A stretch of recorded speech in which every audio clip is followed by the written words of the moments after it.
My name is Captain Elias Kovacevic. I don't often say it out loud anymore. Names mean little when you've lived most of your life under call signs and code names. But sometimes in places like this, you remind yourself who you are, if only to hold on to something solid. I was Croatian Special Forces once, long ago, before the contracts, before the private security work that paid better, but hollowed me out in ways I still don't fully understand. Now I'm standing at the edge of the Arctic Circle, boots sinking into snow that feels was more like powdered glass underfoot, staring at a half-buried research station that was supposed to be abandoned. The wind here doesn't blow so much as it scrapes, clawing across my exposed cheek like shards of ice. The air tastes metallic, bitter, carrying the faint tang of ozone, and it burns with every breath that cuts down my throat. We were sent here because an international team of climatologists, 8 men and women from across the world, stopped transmitting 3 weeks ago. No distress calls, no signals. Nothing. At first, the agency that contracted us assumed equipment failure. But when supply drops were ignored and satellite imagery showed no movement, they brought in my team. 5 of us in total. Soldiers of fortune, trained killers in a world that has little use for old uniforms and medals. The others split to search the auxiliary outposts scattered across the ice shelf. I drew the short straw. The central station. I told myself I didn't mind the isolation. I've spent most of my life alone, even among others. But as the snow howled around the rust-stained structure ahead of me, I felt something twist deep in my gut. Something I hadn't felt since Bosnia. The sense that I was walking into a place that did not want me there. The steel hatch groaned when I forced it open, a sound like metal screaming under pressure. Inside, the air was stale, warmer than outside, but thick, heavy, carrying a sourness that reminded me of rot. My flashlight beam swept over a corridor lined with peeling paint, exposed pipes, and frost crawling down the walls like veins of ice.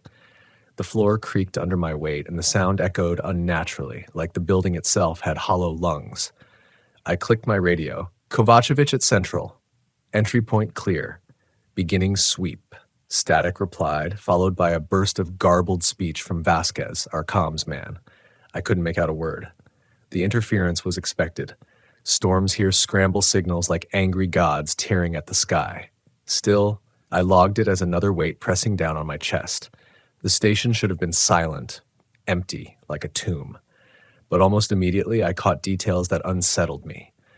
A thermos on a steel table in the mess hall, frost creeping along its surface, but the lid unscrewed as though someone had just taken a sip. A chair pushed back, not neatly tucked in, as though abandoned mid-meal. On the walls, whiteboards covered in equations and weather charts, with lines scribbled violently through them. The kind of frantic scrawl you see from people who stop caring about data and start caring about whatever nightmare they think they've found. I moved cautiously, my weapon raised. My flashlight beam cut across the lab benches, catching glassware, a tipped-over microscope, a notebook lying open on the floor. I crouched, picking it up, and my glove brushed something tacky along the cover. Dried blood. The notebook was filled with neat handwriting in French, notes on ice core samples, thaw cycles, anomalies in microbial activity. Then, halfway through, the writing shifted, jagged, slanted words pressing so hard they tore through the paper. It listens. It learns. Do not answer when it calls your name. I closed the notebook, pulse quickening. My breath fogged heavily inside the balaclava, and for a moment I just stood there listening. The silence wasn't silence. It was full of small, wrong sounds, pipes groaning like distant footsteps, the faint drip of water, though the sinks were dry, and once, so faint I thought it was the storm outside, I swore I heard someone whisper my name. Kovacevic. I froze. My own name, carried soft and low, like a breath against the back of my neck. I spun, flashlight sweeping across the corridor behind me. Nothing but shadows, stretching long and thin, bending in ways they shouldn't when the beam moved. I forced myself to breathe. Isolation plays tricks. Stress makes ghosts out of echoes. That's what I told myself, but my hands tightened on the rifle anyway. Moving deeper, I reached the generator room. The machine still clattered weakly, powering half the lights in the station.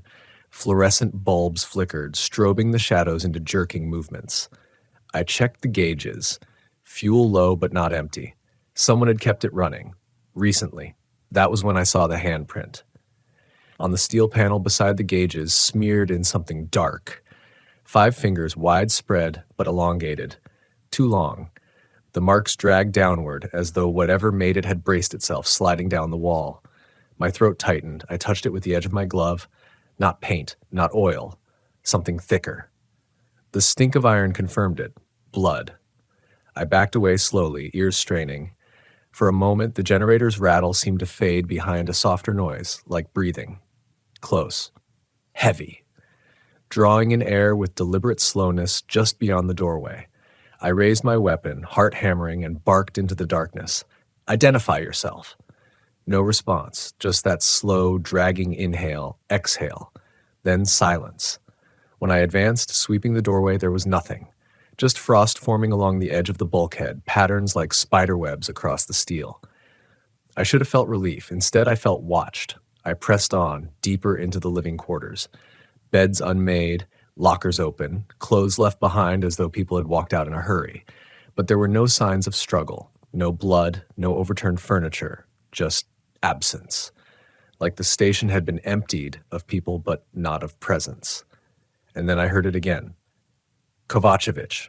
This time clear. From the corridor behind me, my spine went rigid. The voice wasn't just mine. It was mine, but wrong, pitched slightly higher, distorted, as though played back from a damaged recorder. My training told me not to react, not to give away fear.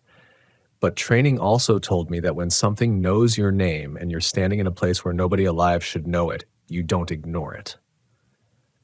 I turned slowly. The corridor was empty, but the floor bore new marks, tracks, not boot prints, not shoes, just streaks in the frost dragging along the metal. They stopped 10 feet away, as though something had been standing there, watching me. I swallowed hard, and for the first time in years, I whispered a prayer under my breath. Something was here, and it wanted me to know it. I forced myself to move. In situations like this, hesitation kills. My instincts screamed to retreat, to call in the team, but I knew better. In the Arctic, a storm can eat a man alive faster than any bullet. My radio was still useless, only static hissing in my ear. That left me alone with whatever was inside these walls. I advanced carefully down the corridor, every nerve stretched tight. The tracks in the frost stopped abruptly, as if whatever left them had simply vanished into the air. I crouched low, touching the marks with my glove. They weren't pressed in like footprints. They were melted, like something hot had dragged across the frozen surface. I've seen combat, seen artillery-level villages, seen men broken in half and still crawling forward.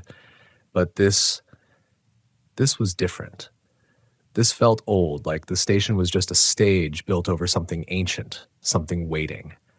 I moved into the medical bay. The smell hit me first, sweet, cloying, the unmistakable stench of rot.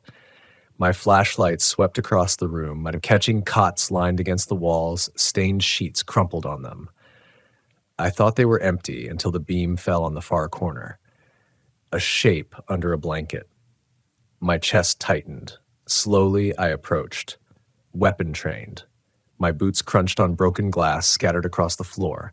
When I reached the cot, I hooked the edge of the blanket with my rifle barrel and pulled it back. The body beneath was little more than a husk. Skin gray, eyes sunken, lips drawn back in a silent snarl. But it wasn't frozen like you'd expect. The flesh sagged as if it had been drained, dried from the inside out. The chest cavity was sunken, the ribs like claws pressing out from within. I clenched my jaw, bile burning my throat.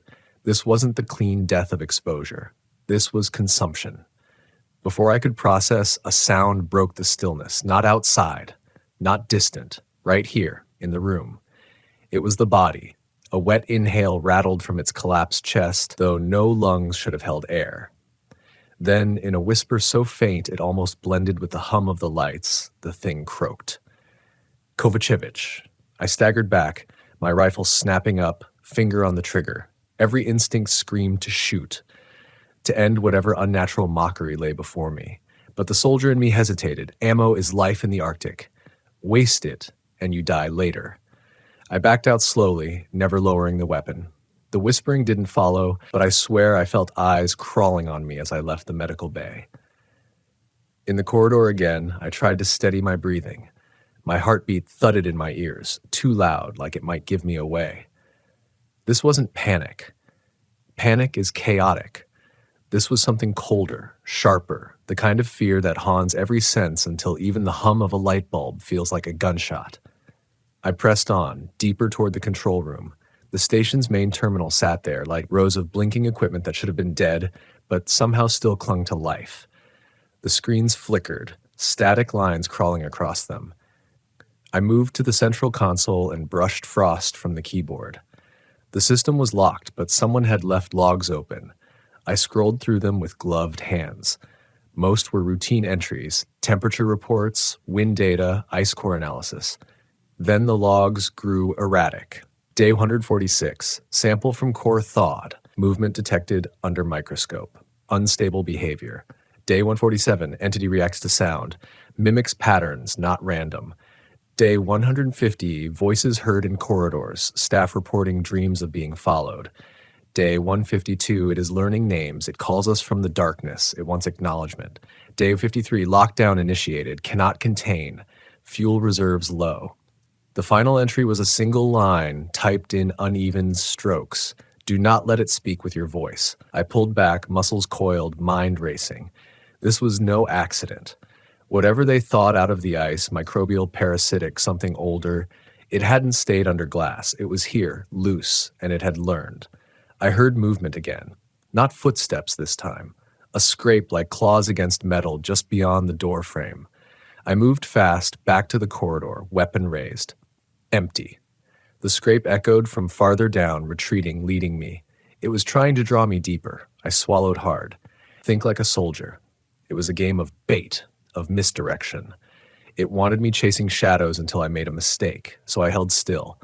I switched off my flashlight, plunging the corridor into near darkness, and pressed my back to the wall.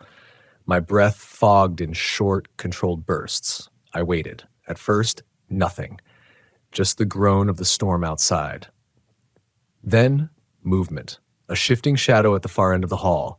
Too tall, too thin, swaying as though it hadn't fully learned how to stand. It paused as if sensing me. Then it spoke. Not in my name this time. In another voice, female, broken, hoarse. Help me. The words cracked with static like a radio transmission bleeding into air. I gritted my teeth. The researchers. It was using their voices now. Please. It hurts. I wanted to move, to rush forward, but I forced myself to stay pinned against the wall, weapon-trained, watching. The shape leaned against the steel bulkhead. Its hand, or what passed for a hand, pressed flat against the wall, fingers splayed unnaturally wide. The tips scraped as they moved, leaving trails in the frost. Then slowly the voice shifted.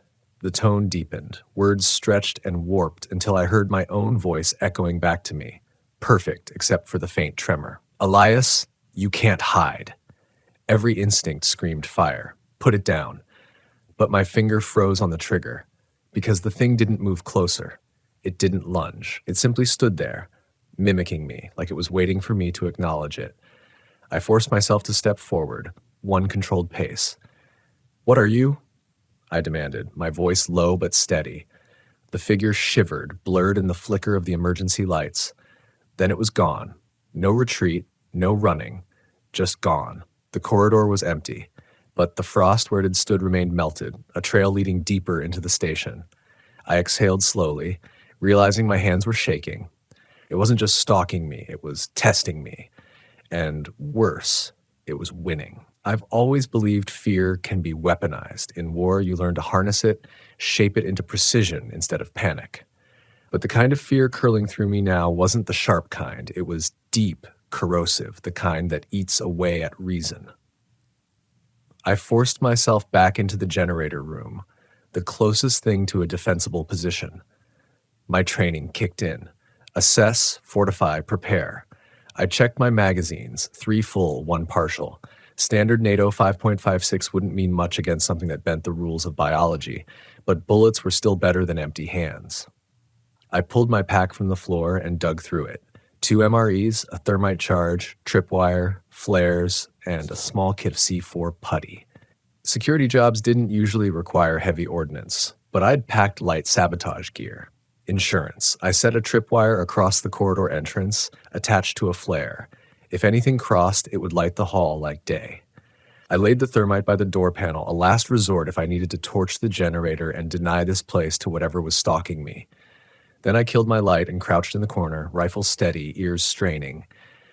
At first, only the rattle of the generator filled the air. Then came the sound again. Not footsteps, not claws. A rhythm, faint, metallic, like something tapping the pipes. 3 knocks. Pause. 3 more. I knew that pattern. Morse code. My stomach clenched. I listened closer. The taps formed letters. Kovacevic. It was spelling my name. I gritted my teeth, forcing calm. You want me to answer, I muttered. You're not getting it. The tap stopped. Silence. Then, without warning, my radio crackled. Captain? I nearly jolted upright. It was Vasquez. Clear as day. Captain, do you copy? We're converging on your location. Relief flooded me, but only for a second.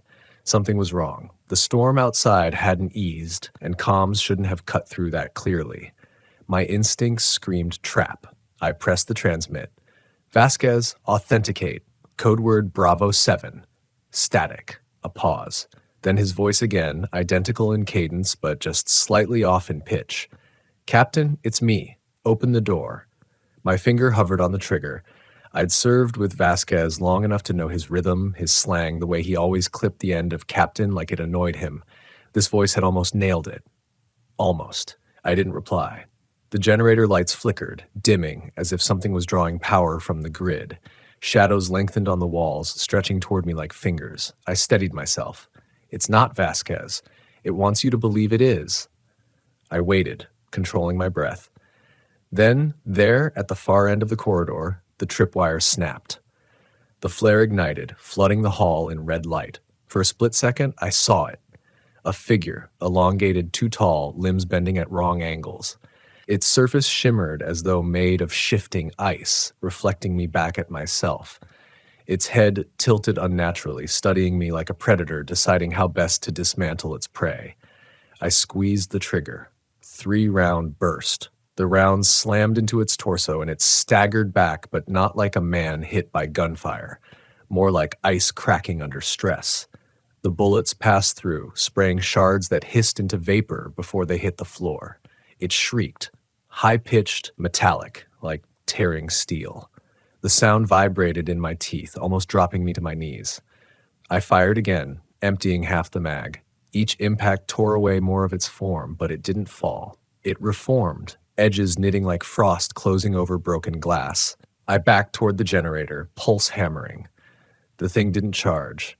It just stood there, swaying in the red flare light, as if testing how much pain it could endure. Then, in a voice perfect down to the last syllable, it spoke again. Elias, stop shooting yourself. And it was my voice, not distorted, not wrong, exactly mine. My hands trembled on the rifle. Training screamed to fire again, but another part of me, primitive, terrified, froze. Hearing my own voice outside my skull, coming from a shape wearing me like a reflection in shattered glass, it almost broke me. The flare sputtered, casting sparks. When the light dimmed, the thing was gone. I scanned frantically every corner of the hall, but there was nothing. Only the melted frost trailing toward the research labs. I swallowed hard, sweat freezing against my skin.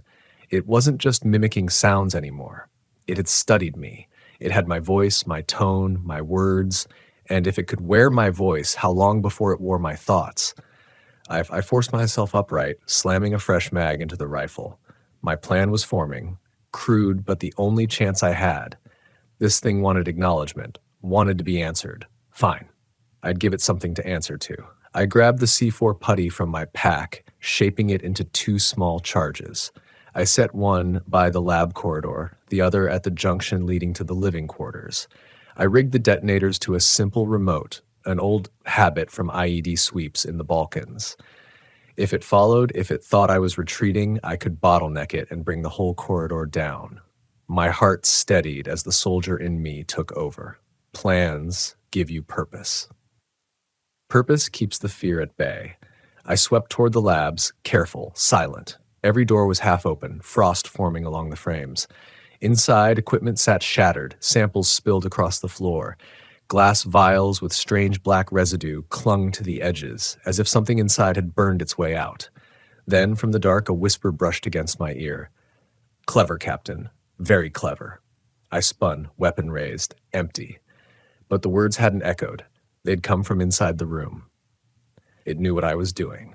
And worse, it sounded amused. The whisper echoed inside my skull long after it faded. The entity wasn't just imitating anymore. It was responding, thinking. I pressed my back against the lab wall, rifle raised, finger resting against the trigger. My plan hinged on control, on staying 3 moves ahead.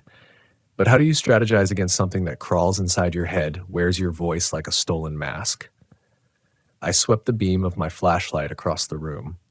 Stainless steel counters glinted back, sample jars frosted over, microscopes overturned. A black smear traced across the tile floor, like tar, but thinner, trailing to a drain. The residue steamed faintly in the cold. I knelt to examine it, the acidic stench burning my nostrils even through the balaclava. Behind me, a door creaked open. I spun. My rifle barked once, muzzle flash exploding against the dark. The bullet slammed into the steel frame, ricocheting with a screech. Empty, just the wind rattling through a cracked vent. But then came the voice. "Easy, Captain. You'll waste all your toys." It was mine again, the cadence perfect. The words carried a mocking warmth, like I was talking to myself in a mirror. I forced my breath steady, inching toward the corridor junction. My remote detonator felt slick in my glove, sweat freezing against the metal. If it followed me here, if it stepped just a little too close, I'd drop the whole hallway on top of it. The corridor stretched out before me, frost creeping along the walls like veins of crystal. The flare at the far end had burned down to a glowing ember, light sputtering across melted streaks on the floor. My trap waited, silent and patient. I whispered under my breath, "Come on, you bastard, follow." And it did. From the far end of the hall, a shadow slid into view. Not walking, not moving with any rhythm I could call human. It stretched across the walls, too long, its edges shifting like smoke caught in a current. The shape swayed, distorted, folding in and out of itself as though reality struggled to pin it down. It stopped in the center of the corridor, and then it spoke again. "Elias." Not my voice this time, not the scientist's. It was Vasquez. Perfect, his low, clipped tone. "Captain, we're here. Don't shoot." My stomach turned. It was testing me, cycling through voices, searching for the one that would crack my resolve. The shadow drifted forward. I hit the trigger. The C4 charge blew, the corridor erupting in thunder and flame. The shockwave punched me off my feet, ears ringing, debris raining down. The steel bulkhead collapsed inward, a plume of smoke and fire filling the passage. I scrambled up, coughing, weapon ready. The air burned with scorched metal and acrid smoke. Chunks of ceiling hung loose, wires sparking. The corridor was blocked, the trap sprung. For a moment I allowed myself hope. Maybe fire and steel could kill what bullets couldn't. Then I heard it. Not a scream, not pain, laughter. Soft at first, then swelling, reverberating off the walls in a chorus of voices. Mine, Vasquez's. Voices I didn't recognize. Male, female, all layered together until the sound became a grinding, metallic howl. The rubble shifted. Metal groaned. A hand, too long, too many joints, slid free from the debris, claws scraping sparks against steel. I staggered back, horror flooding me. The fire hadn't destroyed it. It had learned. The shape pulled itself from the wreckage, pieces of its form glowing like molten glass before cooling into shimmering frost. It rose taller than before, as though the blast had given it more mass to work with. And then, in a perfect replica of my own voice, it whispered, "Smart, but not smart enough." My chest clenched. My own words, my own tone, but laced with something hungrier. I fell back to the secondary corridor, thumbing the second detonator. The next charge blew, the blast hammering the junction, cutting off its advance. Concrete dust choked the air. This time, silence followed. I crouched low, weapons steady, lungs heaving. Smoke curled in the dim emergency light. My ears rang from the explosions, each breath burning with chemical grit. And then, something worse than sound. Silence too complete. No generator hum, no groan of steel, no storm outside, just a void, pressing against me, swallowing everything. I realized the thing wasn't just stalking me anymore. It was inside the station's systems, feeding on the power, cutting off sound, bending the environment around me like it owned it. The silence broke with a hiss. Lights flickered above, bulbs popping one by one. Darkness surged, and in the black, the whispers returned. Dozens of them. "Captain, Elias, help me. Stop shooting yourself." Voices crowding in, clawing through the dark, circling me from every direction. I dropped to one knee, forcing my breathing slow. Panic would kill me faster than this thing. I reminded myself who I was. Captain Elias Kovacevic, soldier, survivor. But as the whispers twisted and layered, I realized the truth. It wasn't just mimicking anymore. It was remembering. And if it remembered my voice, my words, how long before it remembered my thoughts? I gritted my teeth, gripping the rifle tight enough my knuckles ached. My traps hadn't stopped it, fire hadn't stopped it. It was still here, closing in, and it was learning me piece by piece. And suddenly I understood the scientists hadn't disappeared because they'd been killed. They disappeared because they'd been absorbed, which meant I wasn't just fighting to survive. I was fighting not to become part of it. The station groaned around me, its steel bones settling after the blast. Dust hung in the air, lit by the weak pulse of the emergency lights. My ears still rang from the detonations, but beneath the ringing, I could hear it. Not footsteps, not movement, a rhythm. Breathing, slow, deliberate, matching mine until I couldn't tell which belonged to me. I pressed forward deeper into the station. My traps had failed, my fire had failed, but I wasn't ready to give up. Soldiers die when they stop moving, when they stop thinking. I needed a plan. The control room, if anything still worked there, might give me leverage. Power, comms, maybe a way to reach the others if they were still alive. Or, more likely, I'd find nothing but darkness and the echo of my own voice coming back at me. I passed through the mess hall again. The overturned chair scraped against the floor, though I hadn't touched it. My flashlight beam froze on the table. The thermos I'd seen earlier was gone. The frost ring where it had rested remained, a perfect circle etched into the steel. It was moving things now. Rearranging the space around me like a child playing with toys, I gritted my teeth and pushed on. The control room door stood half open, a faint glow seeping through. My heart clenched. Light. Real light. I slid inside, rifle raised. Rows of monitors flickered with static, but some showed distorted feeds from the station's cameras. Corridors, labs, empty bunks. And then me. One feed showed me standing in the control room, weapon up, eyes scanning. But the timestamp was wrong. It wasn't live. It was 10 minutes ago. Another feed. Me again, walking the medical bay. This one was hours old. Another. Me in the mess hall. Days old. The screen cycled through recordings of me, stitched into an endless loop, as though I'd been here far longer than I knew. My stomach dropped. This wasn't surveillance. It was memory. It's memory. Then one of the screens shifted. No timestamp. No static, just a clean, sharp feed of the corridor outside the control room. Something moved across the camera. It was me. I froze, watching my double stride past the lens, rifle slung low, head turning like it knew I was watching. My throat went dry.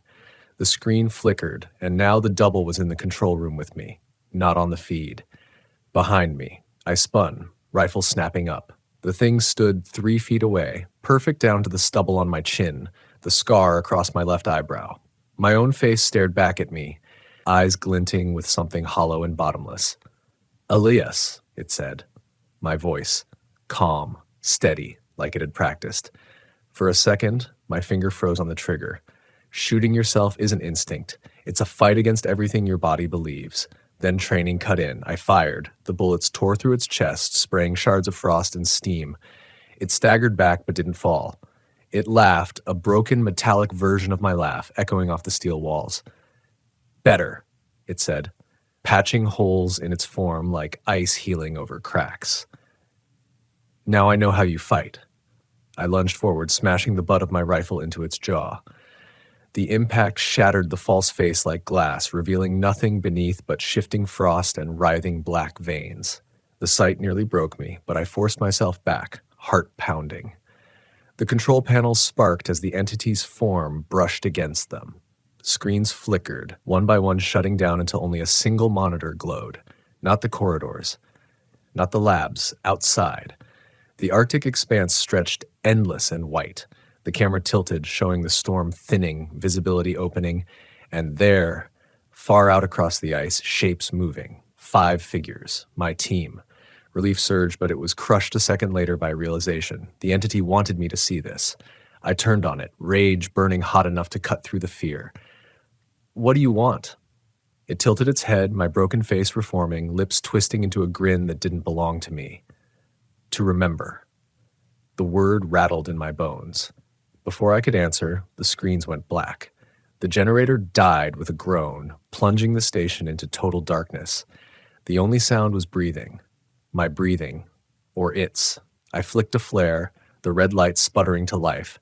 Shadows jerked across the room. The thing was gone. I staggered toward the corridor, flare held high, rifle raised. The silence pressed close, too heavy, too unnatural. Every step felt like it carried me deeper into its territory.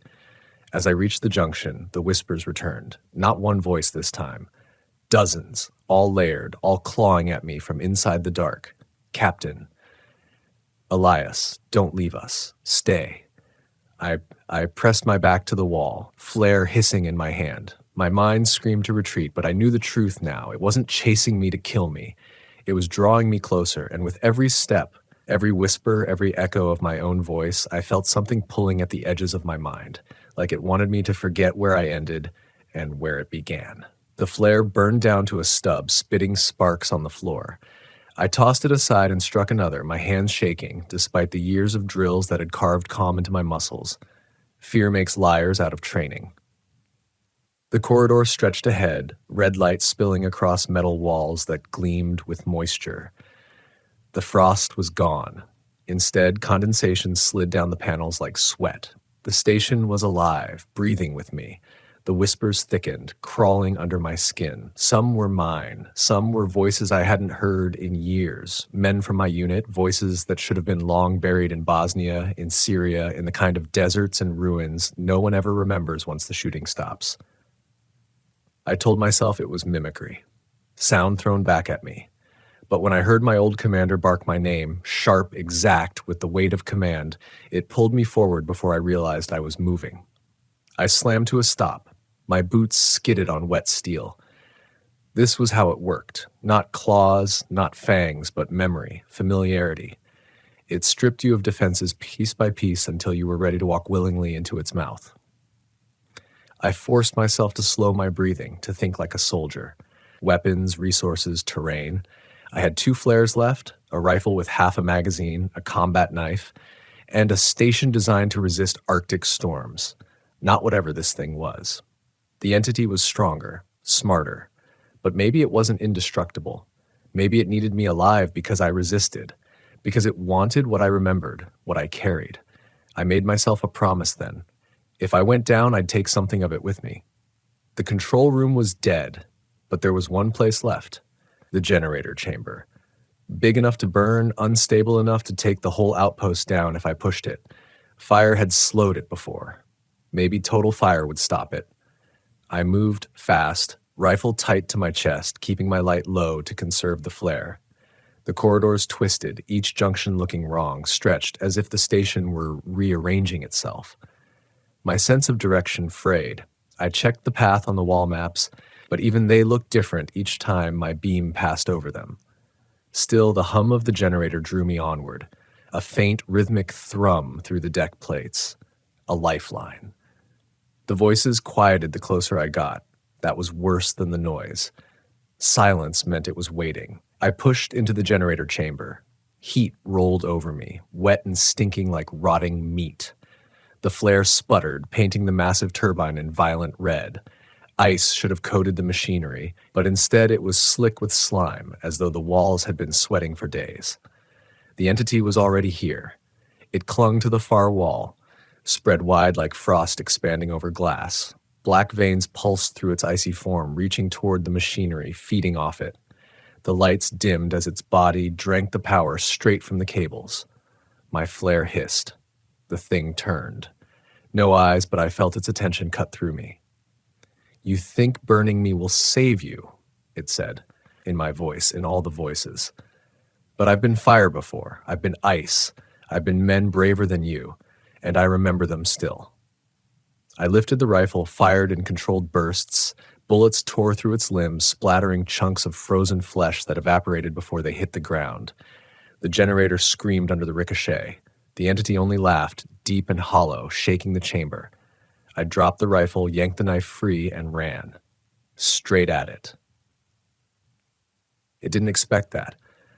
My blade sank into the black core of its chest, and for one heartbeat I felt resistance, something solid beneath the ice. The thing howled. Not mimicry, not human, just raw fury. The station shook. The generator flared, alarms blaring. I ripped the knife free and jammed a flare into the wound, sparks spitting into the black veins. Fire erupted inside it, spreading like lightning through cracks in ice. It shrieked, the sound rattling the marrow in my bones. The walls peeled with heat. Steam hissed. The turbine stuttered. For a second, just a second, I thought I had it. Then it pulled close, not with arms, but with memory. Images ripped through me, too fast, too sharp, faces of my dead unit, my brother's grave. The child I'd seen in a bombed-out building, eyes wide, never blinking. All the ghosts I'd kept buried surged forward, wrapping me tight.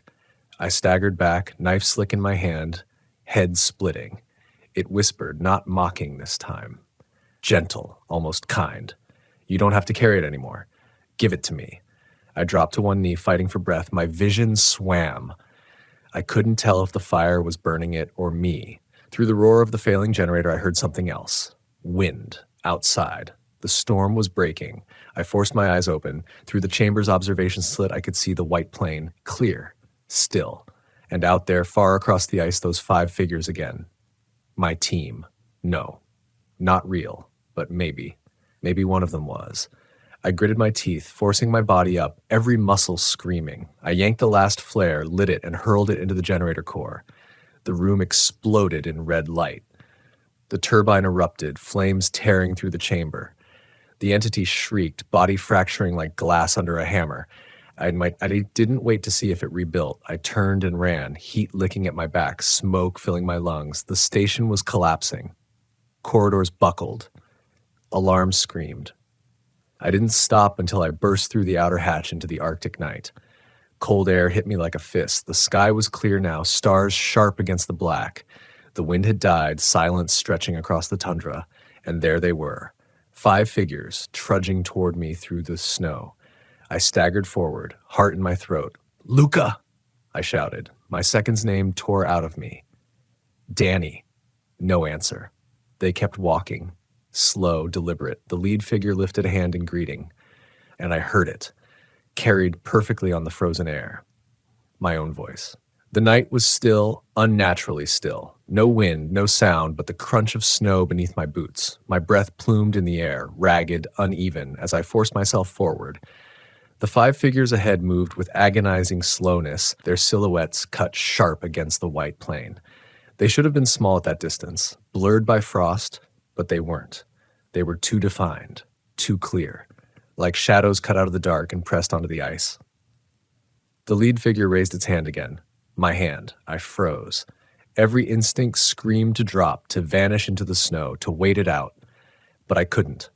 If there was even the smallest chance they were real, my team, alive out here, I couldn't walk away. I couldn't leave them. I started forward, rifle low, boots crunching in rhythm with theirs. Each step echoed back at me like I was marching toward myself. "Luca!" I shouted again, throat raw. "Danny, answer me!" The figures didn't break stride. No recognition, no falter, just the same slow, steady approach. My chest tightened. This wasn't how men walked after days in the cold. This wasn't how survivors looked when they saw salvation. They were too calm. I raised the rifle, sighting down the scope, even though I knew what I'd see. The lead figure's face swam into view. Mine, not just similar, exact. Every line, every scar, even the twitch of my left eyelid when the cold cuts too deep. Behind it, 4 more replicas followed, perfect copies of Luca, Danny, and the others. Men I'd known better than my own blood, men whose bodies I'd zipped into bags more than once, except they weren't. Not anymore. I lowered the rifle, bile rising in my throat. The entity wasn't chasing me. It wasn't hunting me, it was spreading. I stumbled back, boots slipping on the ice. The figures stopped, all 5 tilting their heads in perfect unison, like marionettes waiting for the next pull of string. The lead one, my double, took a step forward. Its mouth opened. Elias. The sound was clean, precise. My own voice carried perfectly across the frozen plain. No distortion this time. No mimicry. Just me. It lifted its rifle, my rifle, and pointed it at me. My heart thundered, a drumbeat in my ears. Every survival instinct screamed to run, to drop flat and vanish into the endless white. But where would I go? The station was burning behind me, fire tearing skyward in a plume of black. Out here, there was nothing but ice, night, and silence. The other 4 raised their weapons in unison. I tightened my grip on mine. Training told me to fire first, to move, to strike. But even as I raised it, I felt the futility. Shooting them would be like shooting mirrors. For every bullet, there'd be another copy waiting. The silence stretched, brittle as glass. Then the lead figure lowered its rifle, slow, deliberate. It extended its other hand, palm open, a gesture of invitation. "Give it to me," it said. My voice again, soft, steady. "You don't need to carry it anymore." My knees trembled. My mind swirled with images. Faces of the dead, the weight of decisions I'd never shaken. The thing wasn't just mimicking. It knew. It knew where to strike. I could end it right here. Step forward, lay down the rifle, let it take the memories, the guilt, the ghosts, let it absorb me and be done with the burden. The cold wind cut across my face, snapping me back. I thought of Luca, of Danny, of every man I'd lost. Would I be honoring them or betraying them if I gave in? My finger curled tight on the trigger. The figures stood waiting, patient, silent. Behind me, the station roared as it collapsed into the ice, fire lighting the horizon.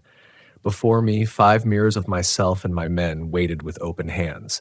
The Arctic stretched endless in every direction, white and empty. I took 1 step forward and then another. The lead figure smiled. The cold swallowed everything. My name is Eric Dahlstrom, and if you asked anyone who's worked with me, they'd probably describe me in a handful of clipped words: calm, precise, unshakable. That reputation didn't come from nowhere. I used to train Swedish conscripts in Arctic survival, teaching young men and women how to keep their minds steady when the ice and cold stripped away everything else. I left that career behind years ago, choosing the solitude of freelance guiding work, but I never lost the instinct to measure every sound, every shadow, every decision as if life hung in the balance. That instinct was what brought me here, to northern Alaska, in late February, when the daylight barely lasted 6 hours and the nights stretched on forever. A production company out of Los Angeles had contacted me months earlier. They wanted to shoot a survival documentary in this wilderness and needed someone to scout their intended route, someone who could read the terrain and assess the risks. I agreed, more for the challenge than the paycheck. I told myself it would be a short, focused job, in and out in a week, armed with maps, GPS, and my old notebooks filled with fieldcraft shorthand. The bush plane that dropped me off was a rickety twin engine that left me with little more than a nod and the churn of propellers vanishing into the white sky. After it left, the silence descended like a physical weight. I stood at the edge of the tree line, snow crunching under my boots, frost already searing my beard. My sled, laden with gear, rations, and a compact tent, sat behind me. The air tasted metallic, sharp, and it clawed at my lungs with each inhale. The forest loomed ahead, black spruce and birch hunched beneath heavy snow, their branches bending like old men's backs. The first hours of travel were uneventful.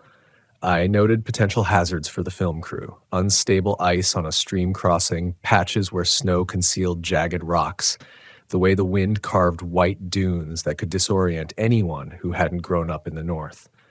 The sun hovered low on the horizon, a weak orange smear that seemed more like a memory of daylight than the real thing. But as the hours slipped by and the shadows stretched long between the trees, I began to notice things that pulled at the edge of my awareness. It started with a voice. Not words exactly, just the faint impression of sound, a murmur beneath the wind, like someone speaking from a long distance through cupped hands. I froze, ears straining. Nothing but the rasp of frost shifting across the branches. Still, a cold prickle ran along the back of my neck. I told myself it was just the acoustics of the forest. Anyone who spent enough time alone in the Arctic knows how the wind can carry strange illusions. Yet minutes later, it came again, fainter this time, but closer. A single syllable, clipped, sharp, then gone.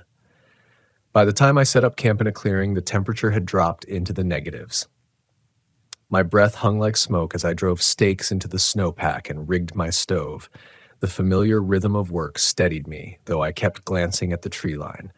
The forest seemed to breathe, each gust bending trunks in a synchronized shiver. When the coffee water finally boiled, I cupped the tin mug and let the steam thaw my stiff hands. That was when I heard it again. This time, it was unmistakable. My name. Eric. Whispered from somewhere just beyond the ring of firelight, threaded through the hiss of the stove. My blood went cold in a way that had nothing to do with the weather. I turned sharply, scanning the tree line. The spruce stood still, shadows tangled between their trunks, no tracks in the snow, no movement. I've trained men to recognize when their minds begin to betray them.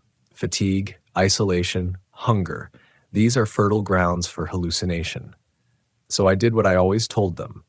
I ran a checklist: pulse steady, breathing controlled, calorie intake sufficient, fatigue moderate, not overwhelming, my senses sharp. And yet, I knew what I'd heard. The voice had been low, steady, and it carried the precise inflection of my late brother, Henrik. I hadn't thought of him in years. I told myself it was impossible. Henrik had died in a climbing accident when I was 25. His body had been recovered from a ravine, frozen stiff. There was no reason for me to hear his voice in the Alaskan forest. No reason at all. But when I lay in my sleeping bag that night, the forest didn't let me rest. Every crack of ice, every shifting groan of a tree trunk carried the suggestion of speech. Sometimes Henrik's cadence, sometimes others I couldn't identify.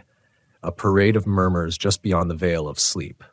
At some point I must have drifted off because I woke to silence so profound it hurt.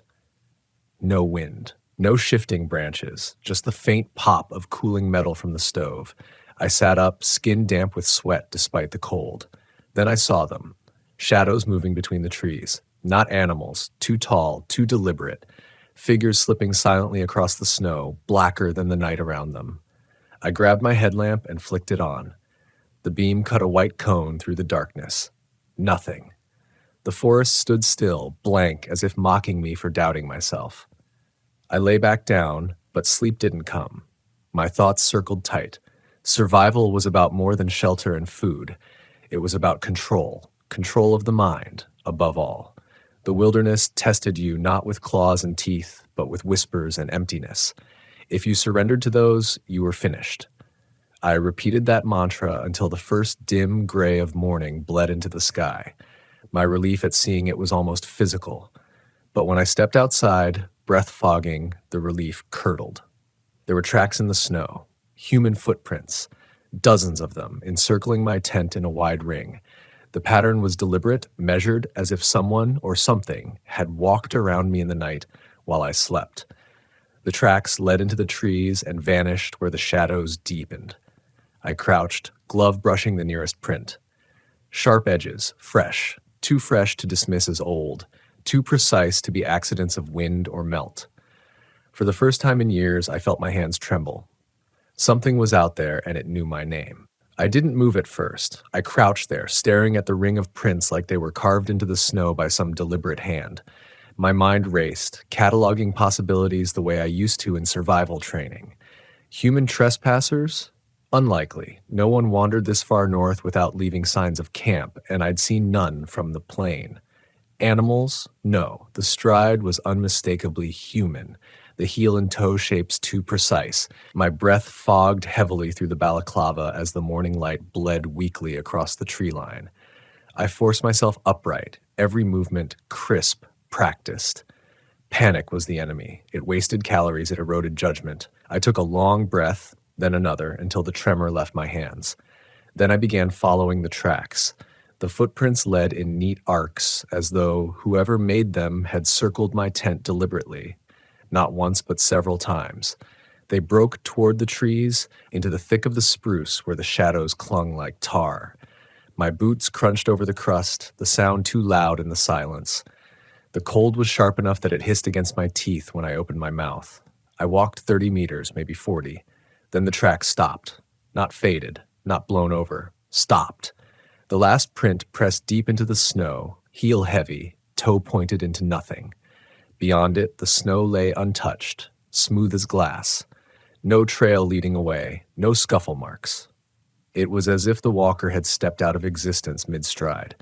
A sound scraped across the back of my skull then, a faint whisper, intimate, close enough that I could swear it curled into my ear. Eric. I spun, light flashing across the trunks. The trees stared back, black pillars in the haze. Nothing else. My pulse pounded in my throat. I retreated, slow and deliberate, back to camp. My training screamed at me. Don't chase phantoms. Don't let the wilderness dictate your movements. I collapsed the tent, stowed gear, and set out along my planned route. Every step forward was an act of will. By midday, the pale sun hung directly overhead, a dull coin against the white. My compass stayed steady, though I caught myself checking it too often, as though the needle might betray me. The forest thinned, opening into a frozen river valley. The air here was stiller, muffled, the snow stretching unbroken for hundreds of meters. That was when I saw him. At first, just a figure far upriver, standing perfectly still on the ice. I lifted my binoculars. The man wore no parka, no hat, no gear, just dark clothing that clung to him like wet fabric. His skin looked ashen, almost gray, and his face, my breath caught. It was Henrik. Not just a resemblance, his exact features, frozen as I last remembered them, down to the scar across his jaw from a childhood fall. He lifted his hands slowly, a beckoning gesture, and I swore I could hear his voice carried on the wind. Come. I tore the binoculars down. The river was empty. My heart hammered so hard I felt it in my throat. I staggered back into the tree line, leaning against a trunk. The rational part of my brain fought desperately to explain it. A trick of the light, exhaustion, stress memory triggered by isolation. All plausible, all comforting. But they couldn't explain the footprints or the way my name had whispered across the silence in a cadence that wasn't mine. I needed to keep moving. The longer I stayed still, the more the silence pressed in, thick and suffocating. I forced my legs forward through drifts that bit at my knees until I reached the far ridge. There I made camp again. I built a larger fire, stoked it high with resinous wood, the smoke curling blue into the sky. Flames meant safety. Fire was control. I sat close, the heat painting my face raw, listening to the wood snap. For a time it worked. Then the snow began to fall. Not soft flakes, but heavy, wet clusters that smothered the fire's light. The shadows thickened. The whispers came back. Dozens of them now, layered and overlapping. Some spoke my name, some didn't. Male voices, female voices, all weaving in and out like a chorus. I couldn't make out words, only fragments, intonations that teased familiarity before dissolving into static. I pressed my palms against my ears, but the sound wasn't coming from outside. It bloomed inside my skull, as if the snow itself carried voices into my blood. The fire guttered low, nearly drowned. I shoved more branches on, forcing it back to life, but the smoke shifted strangely. It curled against the wind, bending toward me, thickening into faint shapes that writhed in the glow. For an instant, I saw Henrik's face in the smoke, lips forming words I couldn't hear. Then it broke apart. I stood violently, my legs stiff with cold, and shouted into the night, "Leave me alone!" The sound cracked the silence like a gunshot. My voice echoed through the valley, fading into nothing. Then, softly, the forest answered, "Alone." Not in Henrik's voice this time, not in anyone's I recognized, just a flat, hollow repetition, spoken from the tree line, too close. My throat went dry. I forced my hands steady and checked my rifle. The metal bit my gloves, ice clinging to the bolt. I chambered around anyway. "Show yourself." Nothing. Just the fire hissing, the snow swallowing the world. But I knew. Something was out there. Not a man, not an animal. Something that wore their voices like a mask. Something that wanted me to believe. I didn't sleep that night. I sat by the fire, rifle across my lap, watching the dark. Each time my eyelids drooped, the whispers rose until I jolted awake. By morning, my eyes burned with exhaustion, but the forest was silent again, as if mocking me for the fear it had sown. The tracks from the night before were gone, buried under fresh snow. Only my own prints remained. I packed camp with clumsy hands, forcing numb fingers through knots. My breath felt too loud, too present in the air. The silence pressed close again, waiting. I realized then that this job, this simple scouting mission, was no longer about a paycheck. It was survival, raw and unrelenting. And something in the snow wanted me to fail, something that knew my name. The silence had weight now. It pressed into my eardrums, seeped through my skin, filled my lungs until each breath felt borrowed. Every step I took through the snow was louder than it should have been, as though the land were amplifying my presence. I thought of predators, lynx, wolves, how they stalk in silence, how they force prey to hear its own clumsy panic. The realization was bitter. Whatever was out here, it wasn't chasing me with teeth and claws. It was dismantling me from the inside out. I pushed forward along the ridge, eyes flicking between compass, map, and terrain. The air smelled of pine resin and cold iron. My beard was crusted stiff with frost, every exhale welding more ice to it. My thighs burned from wading drifts that swallowed me up to the knees. I kept moving because stopping meant thinking, and thinking meant listening, and listening meant a crack split the air, not wood snapping, not ice shifting. A voice. Henrik. I froze mid-step. The voice was mine, my own voice, carrying across the snow from somewhere behind me. I turned, stomach churning. The forest stood blank and indifferent. My headlamp, though it was still daylight, flicked across the trunks. Nothing moved. But then came another word, this time sharper, closer. Eric. I gritted my teeth so hard my jaw ached, my own voice again, repeating my name like a mockingbird. I gripped the rifle tighter, but it felt like a child's toy in my hands. How do you aim at sound? I staggered on, each step heavier. My training demanded logic. I tried cataloging it: auditory hallucination, hypothermia-induced confusion, sensory deprivation. I ticked them off like a mantra. But the air wasn't any warmer. My food was steady. I'd slept, however poorly. None of it explained why the voices knew the exact timbre of my speech, the precise rhythm of my breath. The ridge broke downward into a hollow where snowdrifts rose like frozen dunes. I descended carefully, boots sliding on hardpack. My breath came ragged, clouding ahead of me. That was when I saw something that nearly stopped my heart. A tent. Not mine. It was half buried in the snow, canvas sagging, guy lines snapped. The fabric was pale blue, edges stiff with rime. A lantern sat collapsed by the entrance, glass frosted. I approached cautiously, rifle raised. The sight of it rattled me worse than the voices. There had been no mention of any other expeditions in this sector. No reason anyone should be here. I knelt at the flap and tugged. The zipper screeched open, brittle with ice. Inside lay a sleeping bag, torn halfway down the seam, its stuffing stiff with frost. A stove, an enamel mug, all arranged neatly as though whoever camped here had intended to return. I pulled the mug out, brushing snow from its rim. Letters were scratched faintly into the enamel. ED, my own initials. The mug clattered from my gloves and buried itself in the snow. My breath came fast, ragged, the edges of panic gnawing at control. I forced myself to back away, rifle still raised. The tent sagged silently, its opening dark like a waiting mouth. I turned and trudged on, refusing to look back. Each step now felt like walking against a tide, the snow pulling at my boots as if reluctant to let me leave.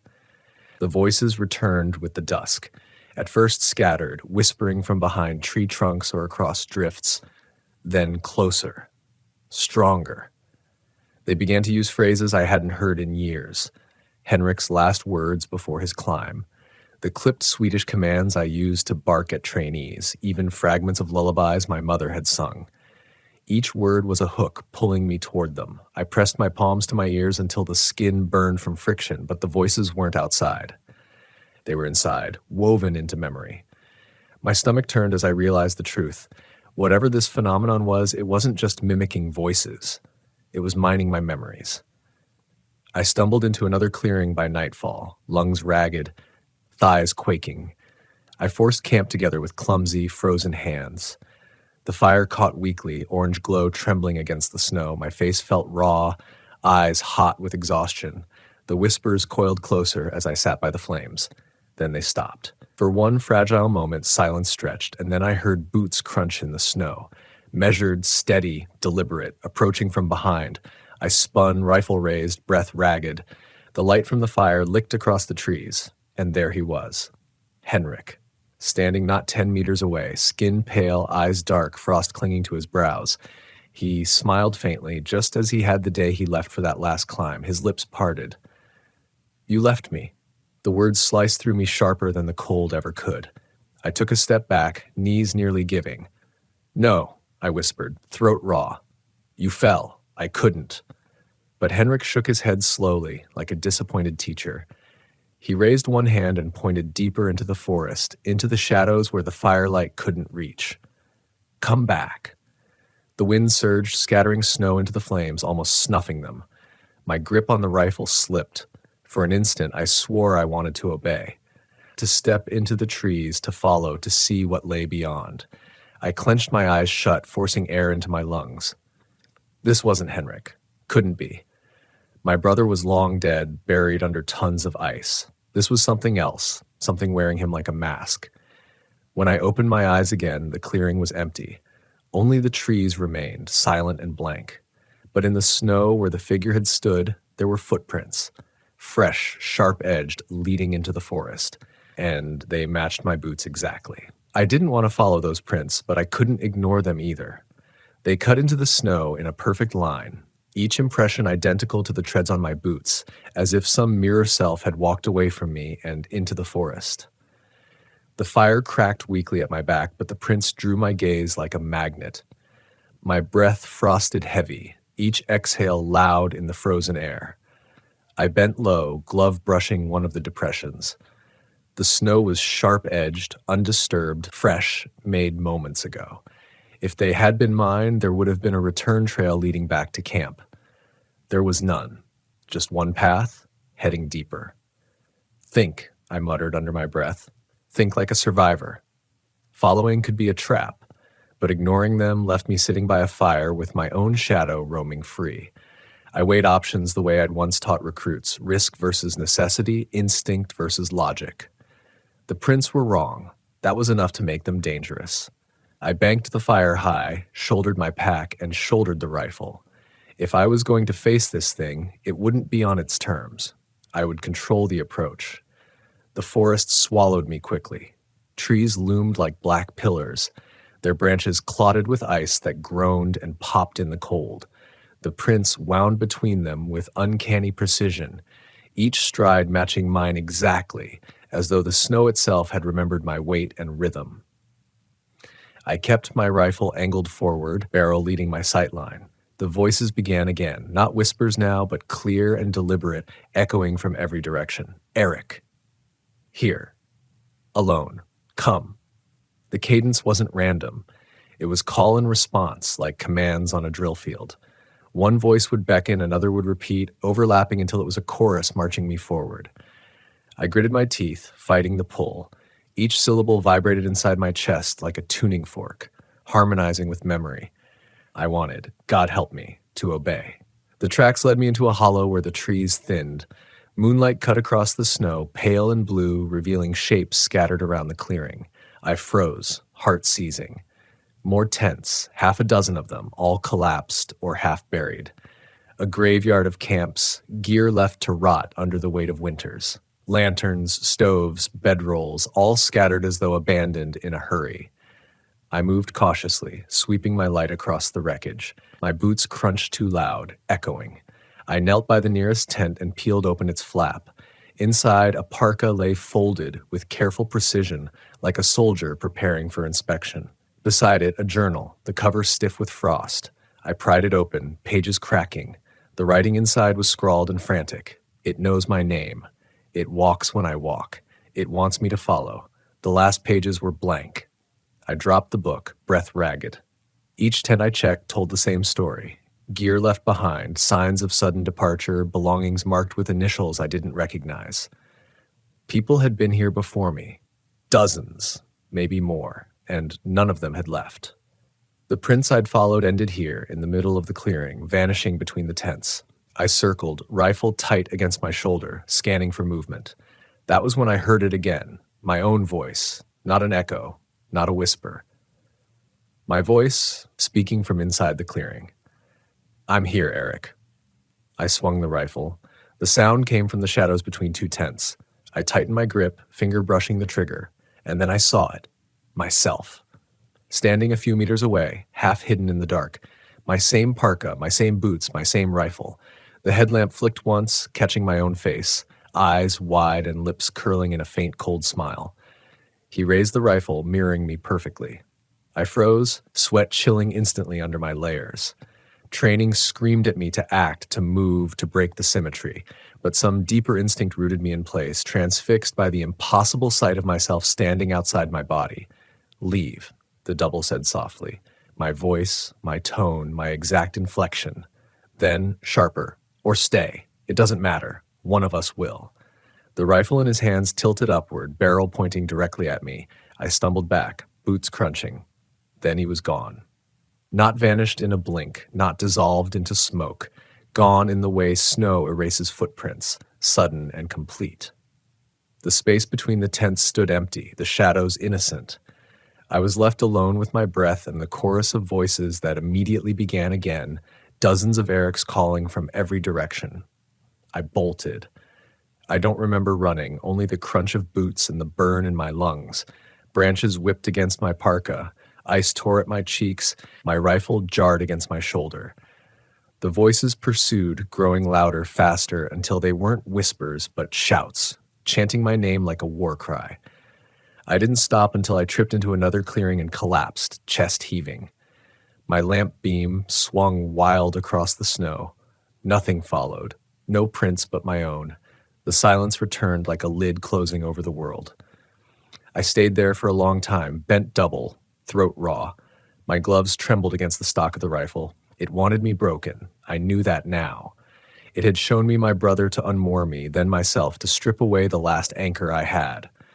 Whatever intelligence lived in the snow, it didn't just know my memories. It wanted to be me. And I didn't know how long I could stop it. I didn't light a fire that night. The memory of my own face in the clearing had hollowed out any sense of safety the flames once offered. Firelight made shadows, and shadows were exactly what this thing wanted to live in. Instead, I crouched under the spruce canopy, back against the trunk, rifle across my lap.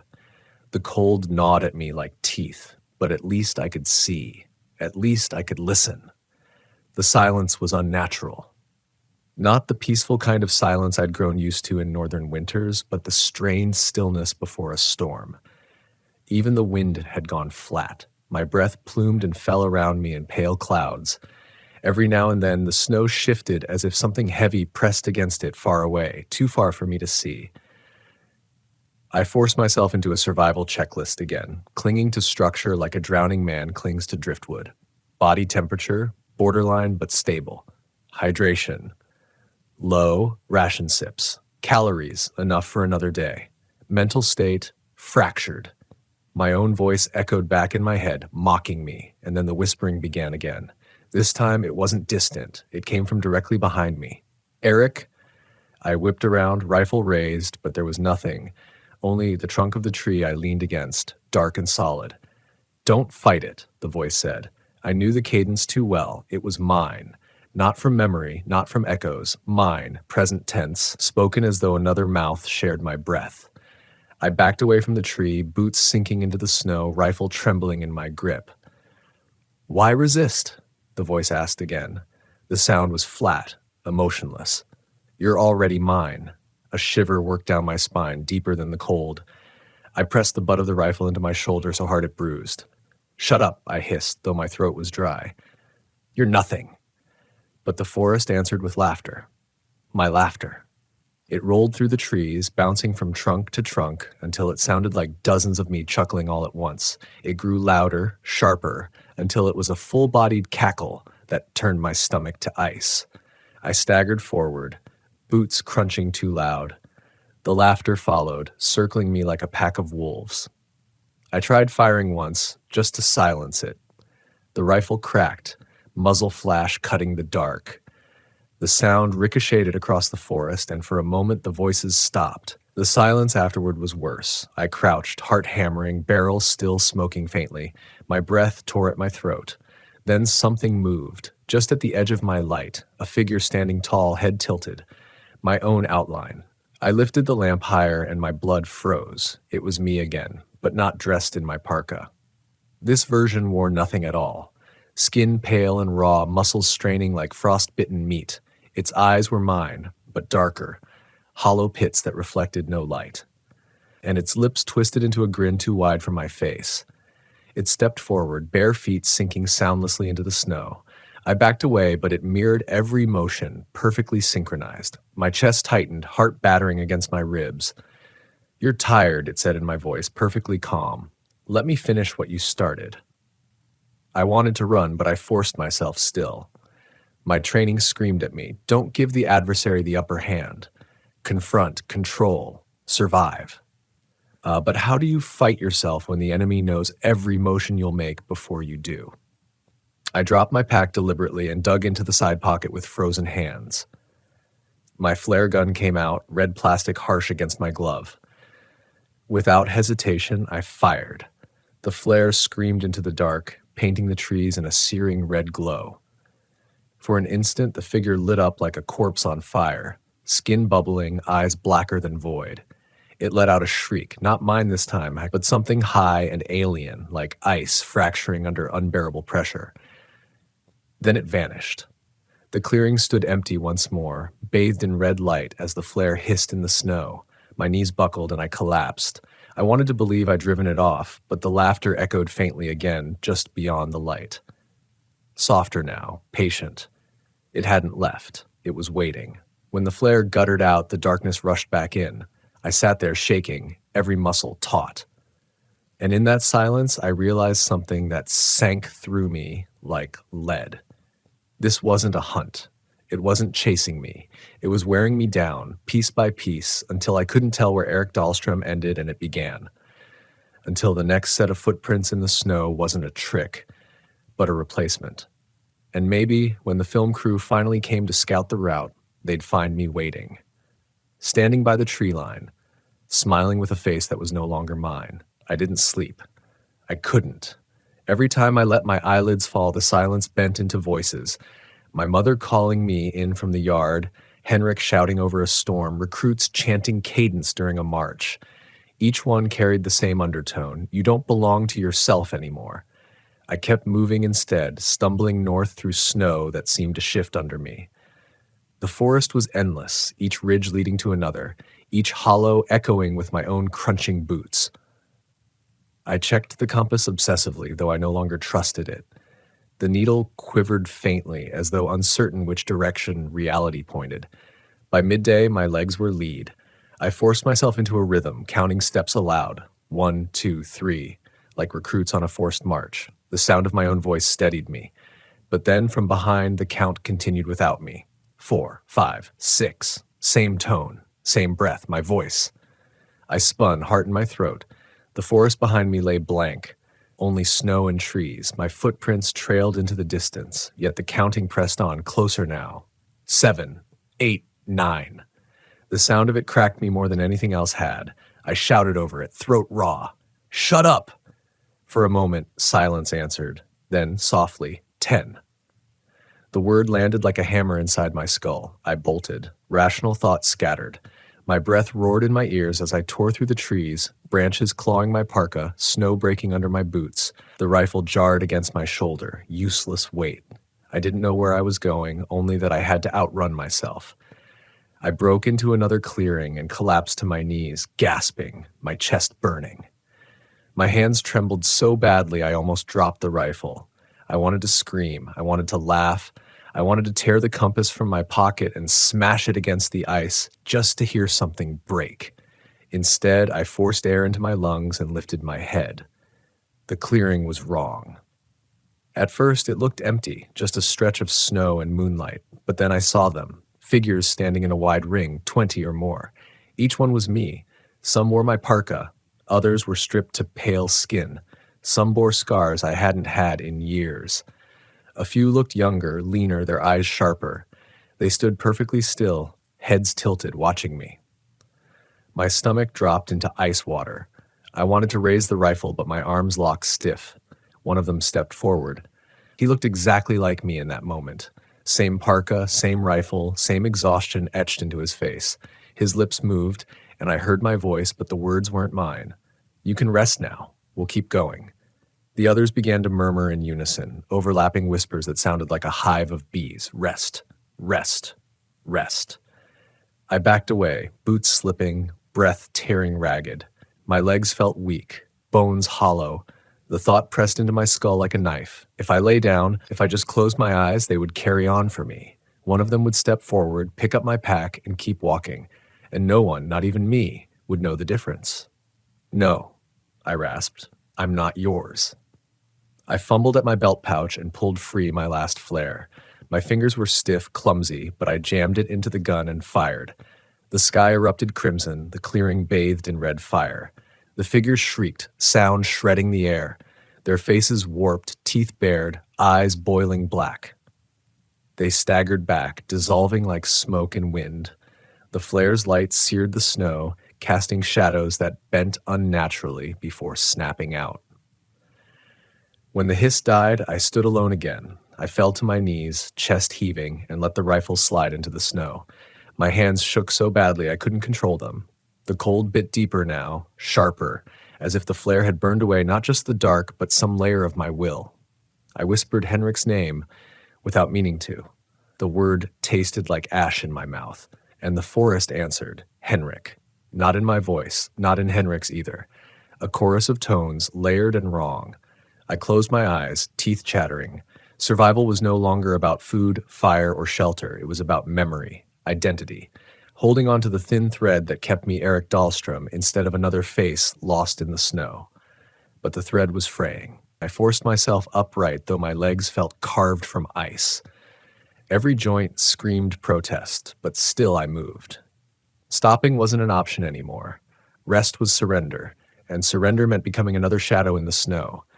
I slung the rifle back across my chest and stumbled forward, not caring about direction, only about distance. Distance from the clearing, from the ring of myself, from that endless chant. The forest thickened, branches pressing close like a cage. My lamp beam cut weak lines through the frost, catching motes that spun like dust in an abandoned house. Every now and then I caught flickers in the corner of my eye, my own silhouette ducking behind a trunk, my own hand vanishing into shadow. Each time I swung the beam, the forest stared back, empty and patient. I remembered teaching my recruits about fear. Name it, confront it, reduce it. But how do you name something that shifts to match every breath you take? How do you confront yourself?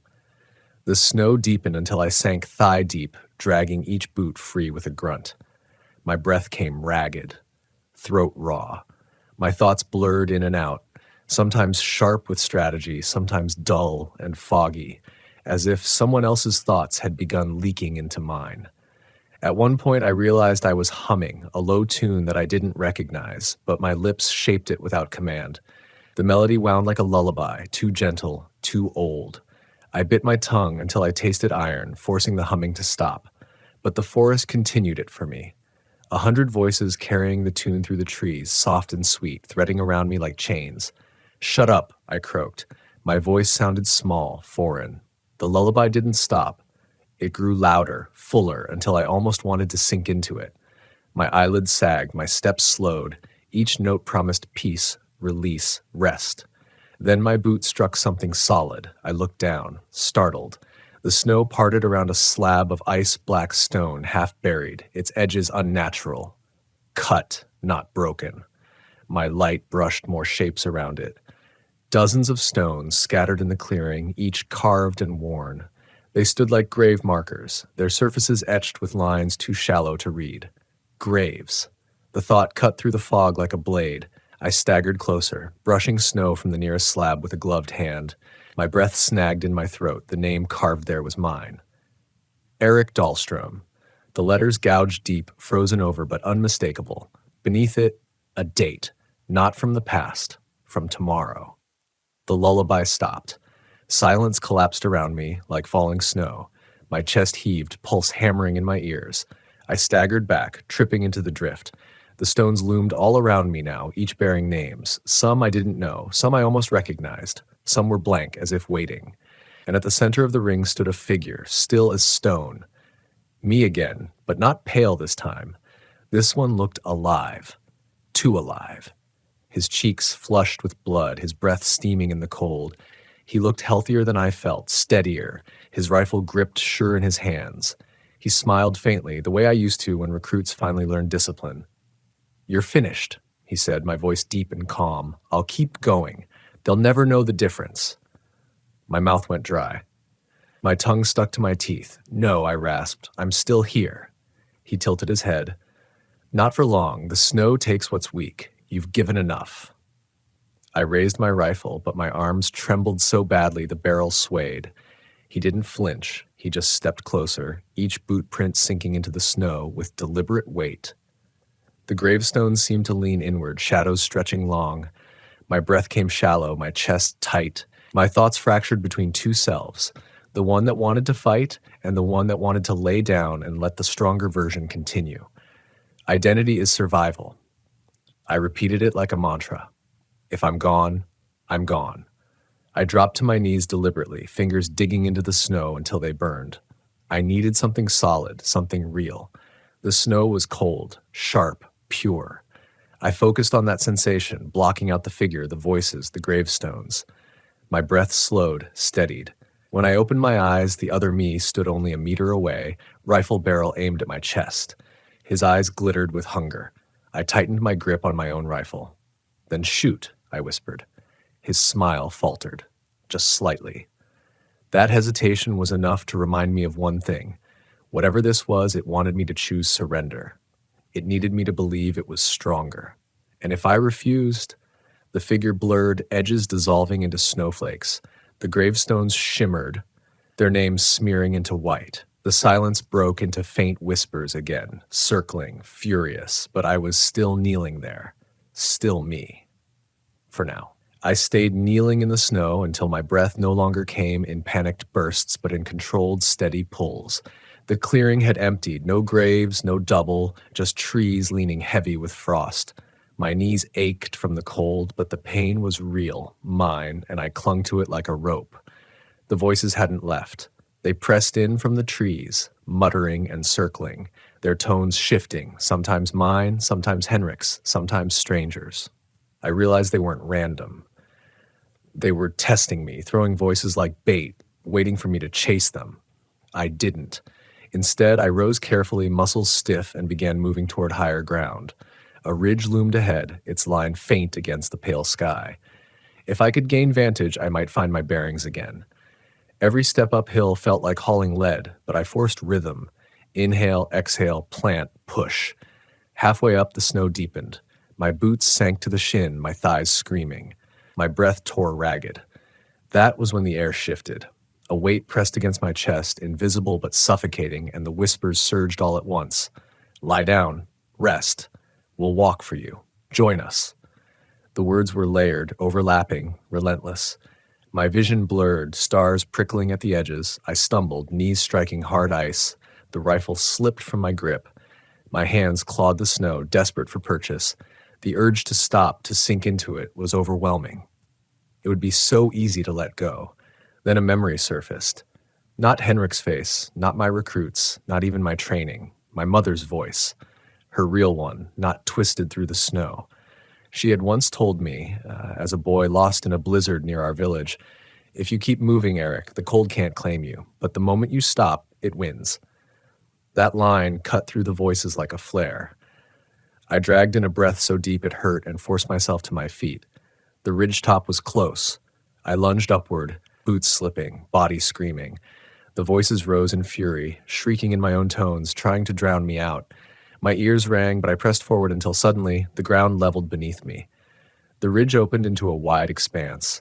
Below, the forest stretched endless, black veins through white snow. But beyond it, faint and almost invisible, a thin plume of smoke curled into the sky. Camp. Human camp. I stared, chest heaving, throat raw. Relief warred with suspicion. It could be another trick, another lure. But the smoke rose steady, natural, not like the warped shadows of before. Behind me, the voices screamed my name. Not whispered, not murmured, screamed, raw and furious. The snow itself seemed to shudder underfoot.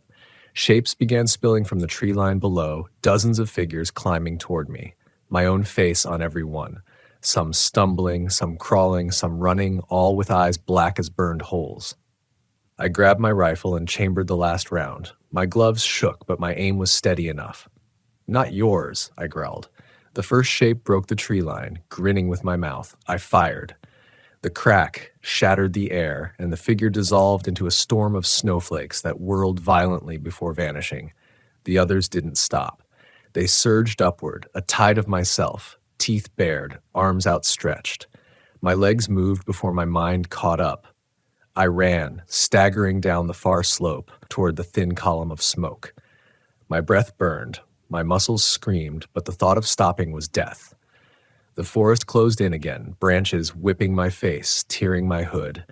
The whispers clawed at my skull, urging surrender, begging me to rest. I didn't listen. I fixed my eyes on the smoke ahead, faint but steady, and forced my body forward. At last, I stumbled into a clearing. A cabin sat there, half buried in snow, smoke curling from its chimney. Its windows glowed faintly yellow in the gloom. Real firelight, real wood smoke. The scent hit me like salvation. I staggered toward the door, collapsing against it with my shoulder. My hand pounded weakly on the wood. "Help," I rasped, my voice barely carried. For a moment, nothing. Then the door creaked open. Warmth spilled out, washing over me in a wave. A figure stood silhouetted inside, tall and broad. Relief surged, until I saw his face. It was mine, not pale, not hollow-eyed. Alive, flushed, healthy. He smiled warmly, like greeting an old friend. "You made it," he said in my voice. "Come in. You're safe now." The voices behind me screamed louder, shapes breaking into the clearing. My double extended a hand, inviting. My chest heaved, torn between two choices: step inside and surrender to whatever waited in that warmth, or stay in the cold with the endless tide of myself closing in. Either way, I knew. The snow never let go. I stood frozen in the cabin doorway, the warmth spilling over me like a tide I'd been craving for days.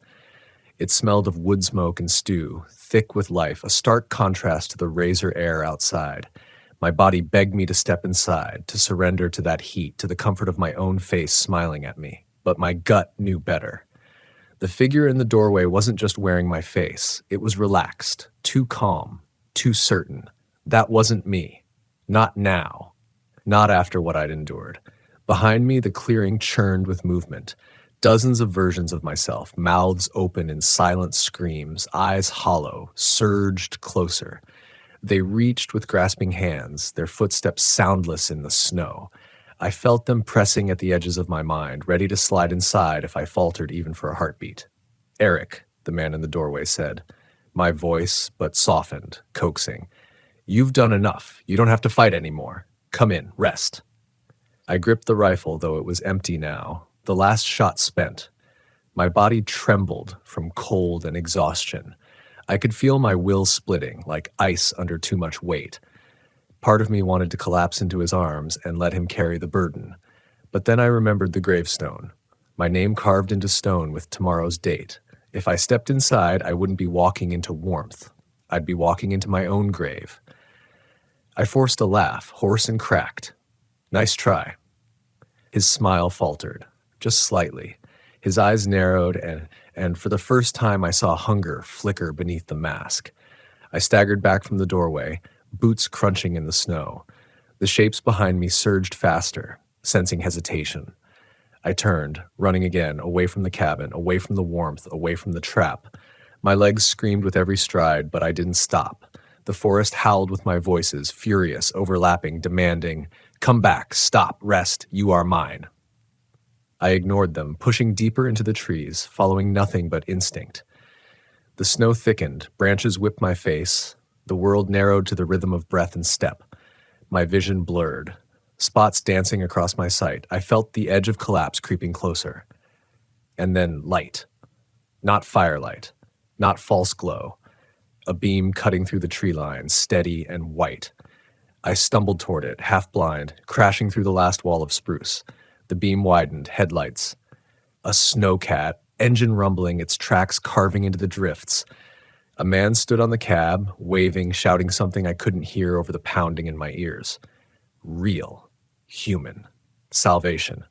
I collapsed to my knees, arms raised, mouth open in a wordless plea.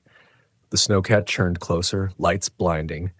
The figures behind me howled one last time, their voices shredding into static, and then silence. The rescuers reached me minutes later, hauling me onto the cab, wrapping me in blankets, forcing hot liquid down my throat. They asked my name, my story. I croaked it out through cracked lips. Eric Dahlstrom. Survival guide, alone. They nodded, satisfied. They believed me. But as the machine rumbled south, carrying me back towards civilization, I pressed my frozen hands against my face and felt doubt gnawing in my chest. Because when they asked again, my name came too easily, too smoothly, as if the snow had let me go. Or as if something else had slipped inside and taken my place when I wasn't looking. And in the silence that followed, beneath the roar of the engine, I swore I could still hear my own voice whispering from the tree line. "You're not Eric anymore. I am." My name is Alejandro Ruiz, former Special Forces reconnaissance operator. I spent nearly a decade in the jungles of South America, deserts of the Middle East, and snow-laden peaks where thin air turns men's lungs to glass. That life trained me for endurance, observation, and quick violence. Now, after leaving the military behind, I've been contracted privately, quiet work, the kind where corporations pay men like me to keep their hands clean. This particular assignment brought me north, far north, Alaska's interior, where spruce trees stretch into infinite walls, the tundra breathes frost, and silence hums louder than any city street. My orders were simple. Rendezvous with a small team of ex-military surveyors, escort them to a derelict research station that had been abandoned decades ago, and make sure nothing interfered while they retrieved old data cores. Officially, the station was closed after funding cuts. Unofficially, there were rumors, strange tests, missing scientists, and equipment found shredded as if by claws too big to belong to any natural predator. I didn't believe rumors, at least not until I arrived. The chopper dropped me at dusk, the horizon bleeding orange into black. Wind knifed across my cheeks, carrying the bitter tang of resin and rot from fallen pines. Every exhale came out in thick white bursts, the cold immediately soaking through my gloves and into my bones. Around me stretched nothing but forest, dense and unmoving, except for the rare shiver of branches. Yet even in that stillness, something felt wrong. The woods didn't breathe the way they should. No raven croaks, no scurrying of hares. Just silence, pressed down on me like a heavy palm. The research station stood a half-mile away, steel siding dull with rust, windows darkened by frost. Its antenna, bent at an awkward angle, groaned faintly when the wind caught it. A set of generator sheds hunched nearby, their roofs sagging under snow. My boots crunched against frozen gravel as I approached, each sound too loud, bouncing off the station's hollow shell. Inside, the air was stale, layered with dust and the faint metallic tang of old blood. I brushed my gloved fingers against the wall, and they came away brown. My gut tightened. It wasn't rust. My flashlight beam caught the edges of claw marks streaked across the inner steel doors, not knife gouges, not tool scratches, curved, wide. Whatever had torn through here had strength enough to peel steel back like soft bark. I steadied my breathing. My training whispered, catalog, evaluate, survive. But my instincts whispered louder, leave. I forced myself deeper inside. Hallways stretched narrow and claustrophobic, their walls lined with peeling paint and signs that once guided scientists. Biolab A, dormitory wing, storage. My boots left shallow tracks in the thick dust, undisturbed for years. Yet now and then, under the dust, I saw older imprints, too large, too misshapen. Like elongated human footprints dragged forward on uneven toes. Every corner carried the reek of mold mingled with something sourer, animal, but not quite. My light skimmed broken tables, overturned chairs, shattered vials still clinging with frozen residue.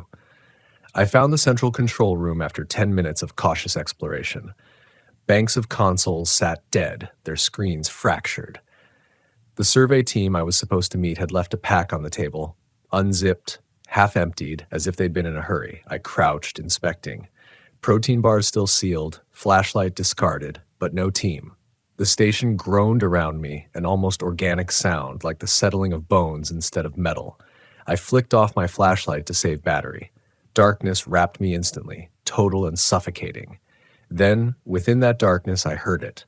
Soft, deliberate, dragging steps. Not outside, inside. The hairs on my neck stood on end. My pulse quickened, but my breathing stayed measured. Panic kills men. I shifted silently toward the doorway, pressing myself flat against the wall. The sound drew nearer, echoing down the corridor. Step, step. A wet scrape. I tightened my grip on my sidearm, the cold metal a fragile comfort. Training told me, identify target, eliminate if hostile. Instinct told me, whatever was coming, bullets might not matter. When the sound reached just outside the doorway, it stopped. Silence thickened, pressing against my eardrums. Then came a whisper, not in English, not in Spanish, not in any language I knew, a low vibration, syllables curling with malice, spoken directly into the marrow of my bones. I exhaled slowly, finger brushing the trigger. My flashlight beam cut across the doorway in a sharp slice of light. Nothing. Empty hall. But the dust on the floor, disturbed, fresh, leading away into the dark. I swallowed hard. This was no rumor. Something still lived here. And it had been waiting. I followed the tracks, though every nerve screamed at me not to. It wasn't bravery. It was survival instinct twisted into discipline. When you're in hostile ground, ignorance is deadlier than contact. Better to know where the threat is than stumble into it blind. The footprints dragged unevenly down the corridor, deeper into the old labs. I crouched and examined them under my beam. Elongated, yes, but more disturbing was the way each impression seemed burned into the dust rather than pressed, as though the floor itself recoiled from what had stepped there. The air grew heavier the deeper I went, thick with a damp, metallic stink. My chest tightened with each breath, as if the oxygen here fought back against my lungs.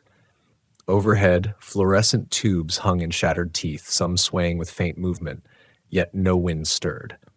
I reached the doorway to Biolab A. The door hung ajar, hinge warped inward. A dark smear trailed along the threshold, disappearing into the shadows beyond. I steadied myself, nudged the door wider with my boot, and entered. Inside, shattered containment tanks lined the walls. Glass glittered across the floor, catching my light in jagged shards. Fluids long frozen into amber stains clung to the cracked linoleum. Some tanks still held shapes, organic remnants curled in fetal positions, half decomposed, half preserved. Not animals, not quite human either. My stomach knotted, a rare betrayal of the steel discipline drilled into me. Then, movement. Something slithered behind the far row of tanks, a scrape of claws against glass. I raised my weapon, aiming center mass, tracking the sound. My breath fogged the air in shallow bursts. Identify yourself. My voice sounded too loud in the dead room. No reply. Only silence, then another slow scrape. I edged forward. Each step crunched glass underfoot, and I hated the noise I couldn't control. Then my light caught it, just for a second. A glimpse between shattered tanks. A body, gaunt and elongated, skin as pale as the frost on the windows. Its spine curved unnaturally, head tilted far too wide, as if listening not with ears, but with something deeper. Its eyes, black pits that reflected no light, turned toward me. Every instinct screamed fire. My finger squeezed. The shot cracked like thunder, muzzle flash searing the dark. The figure jerked, but instead of falling, it dissolved into the shadows like smoke. The lab went quiet again, save for the ringing in my ears. My hands tightened around the pistol, steady despite the adrenaline ripping through me. Whatever it wasn't bound by flesh the way men are. I backed toward the doorway. My flashlight trembled over the walls, landing on words scrawled in blood across the far panel. It learns. I retreated into the corridor, shutting the ruined lab door behind me, though I knew it was pointless. My training told me to secure choke points, establish fallback positions, but this place wasn't a battlefield. It was a trap. I needed an exit plan. The helicopter wouldn't return for another 24 hours. That meant enduring the night. I moved toward the dormitory wing, thinking of finding a defensible room, something with only one entrance. My light skimmed, faded photos still pinned to the walls, smiling scientists in white coats, people who'd probably thought their work was important, people who'd vanished without a trace. The dormitory reeked of mildew. Bunk beds lined the room, mattresses rotted through, blankets stiff with ice.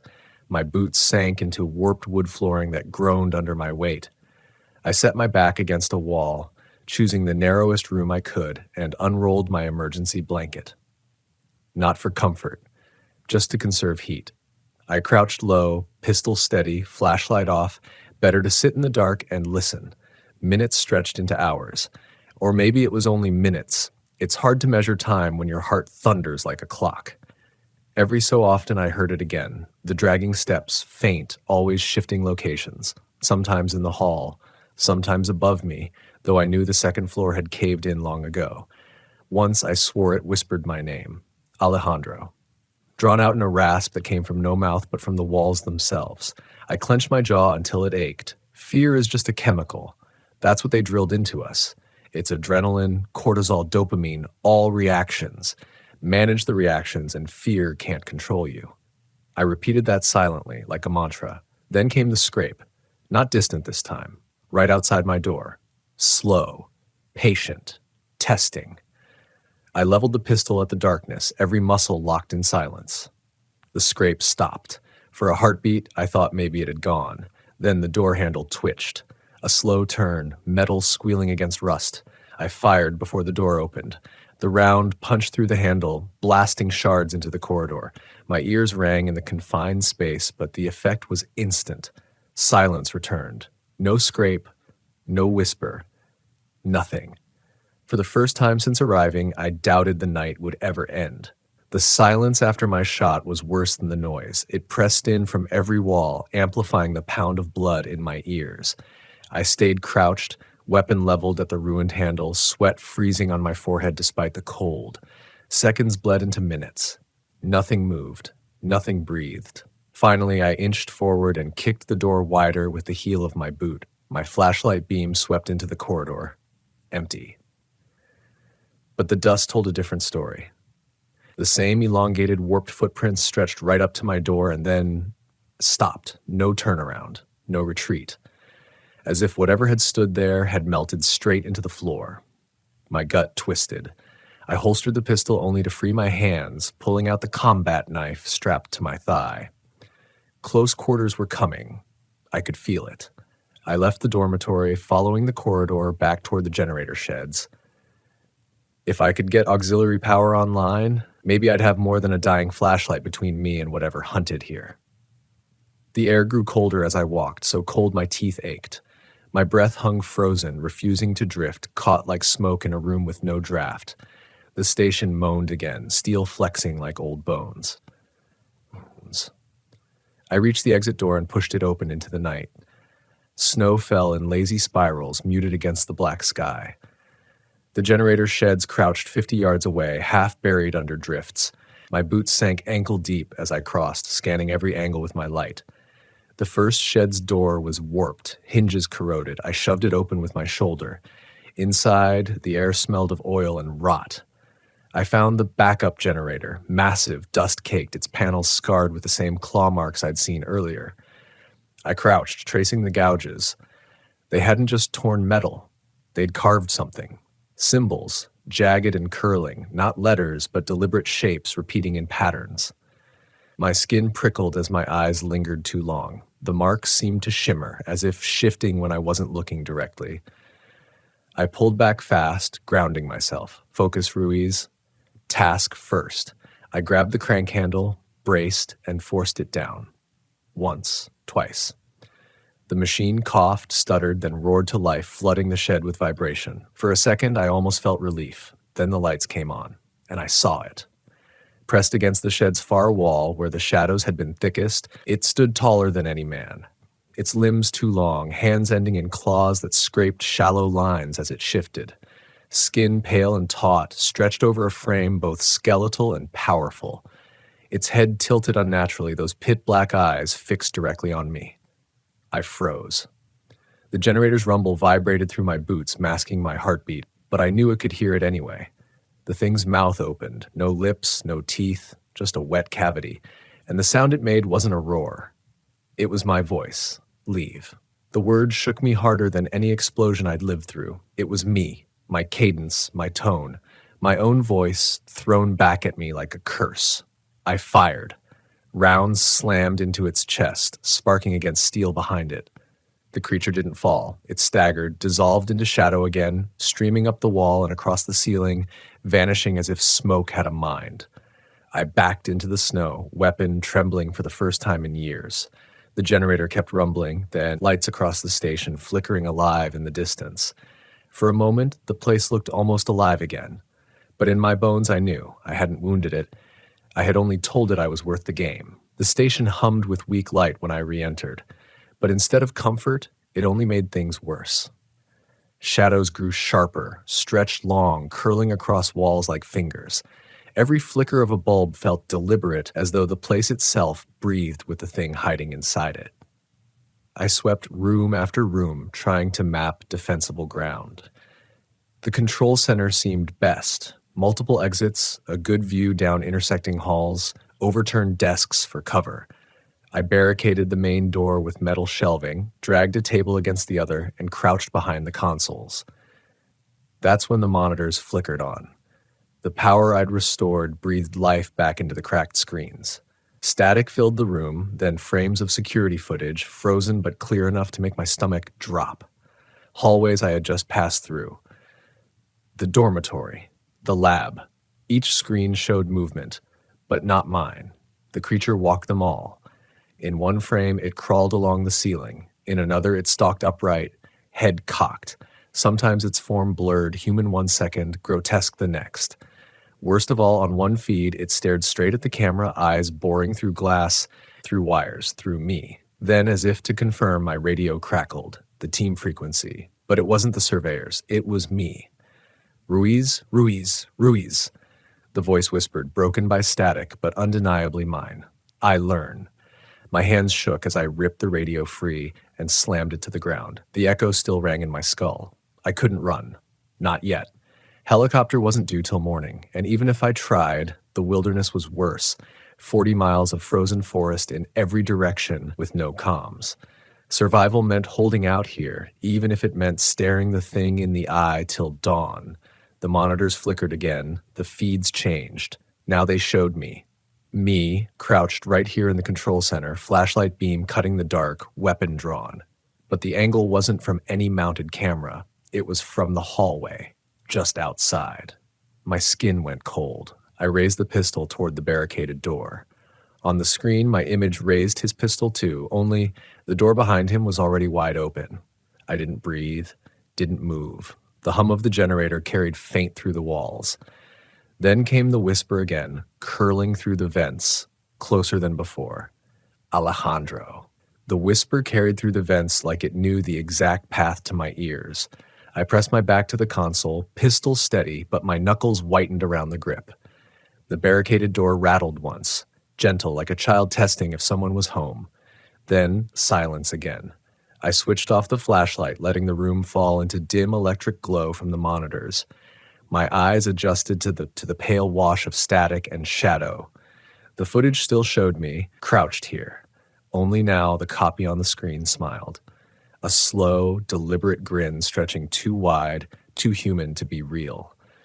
A shiver rolled down my spine. Training drilled into me that an enemy who mirrors you is one step ahead. They know your weaknesses because they are your weaknesses. This thing wasn't just hunting me. It was learning me. The air in the room thickened. Every breath scraped my throat raw. The smell of rust and decay grew stronger, filling my nose until I almost gagged.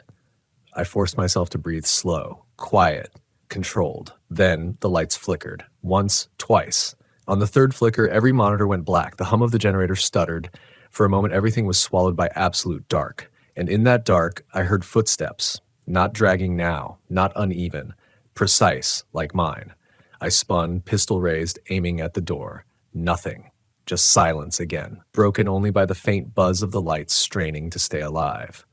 My chest tightened. My instincts screamed at me to move. Staying still was death. I shoved the barricade aside, slipping into the hallway. The cold hit me harder out here, as if the temperature dropped with every step. My boots echoed too loud, no matter how carefully I moved. I needed higher ground, somewhere it couldn't come from above and below at once.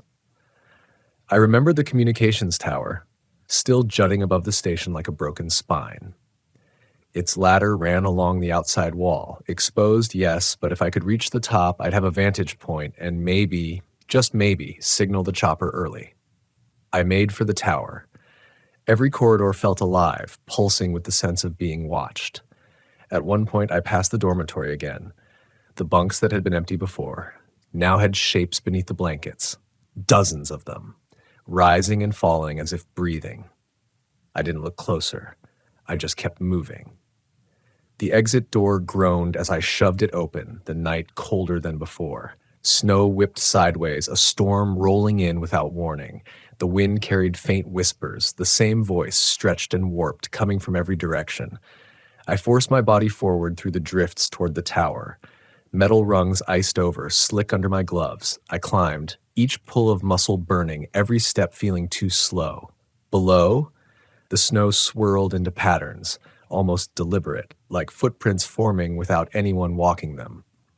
Halfway up, I glanced down. Something stood at the base of the tower, looking up. My silhouette. Same gear, same weapon, same climb in its shoulders, like it was preparing to follow. I froze. My double tilted its head in the exact way I had seconds earlier. Then it smiled, the same too-wide grin I'd seen on the monitors. I climbed faster. The wind howled as I pulled myself onto the tower platform, ice cracked under my boots. The structure swayed slightly, groaning with every gust. I dropped to a crouch, pistol ready, eyes sweeping the storm-racked horizon. The forest stretched black in every direction, broken only by faint ridges of snow. No lights, no rescue, just endless wilderness. The station below glowed faintly, its windows flickering like eyes trying to stay awake. I yanked my flare gun free, aimed skyward, and fired. The red streak hissed into the storm, bursting into a crimson bloom that bled against the clouds.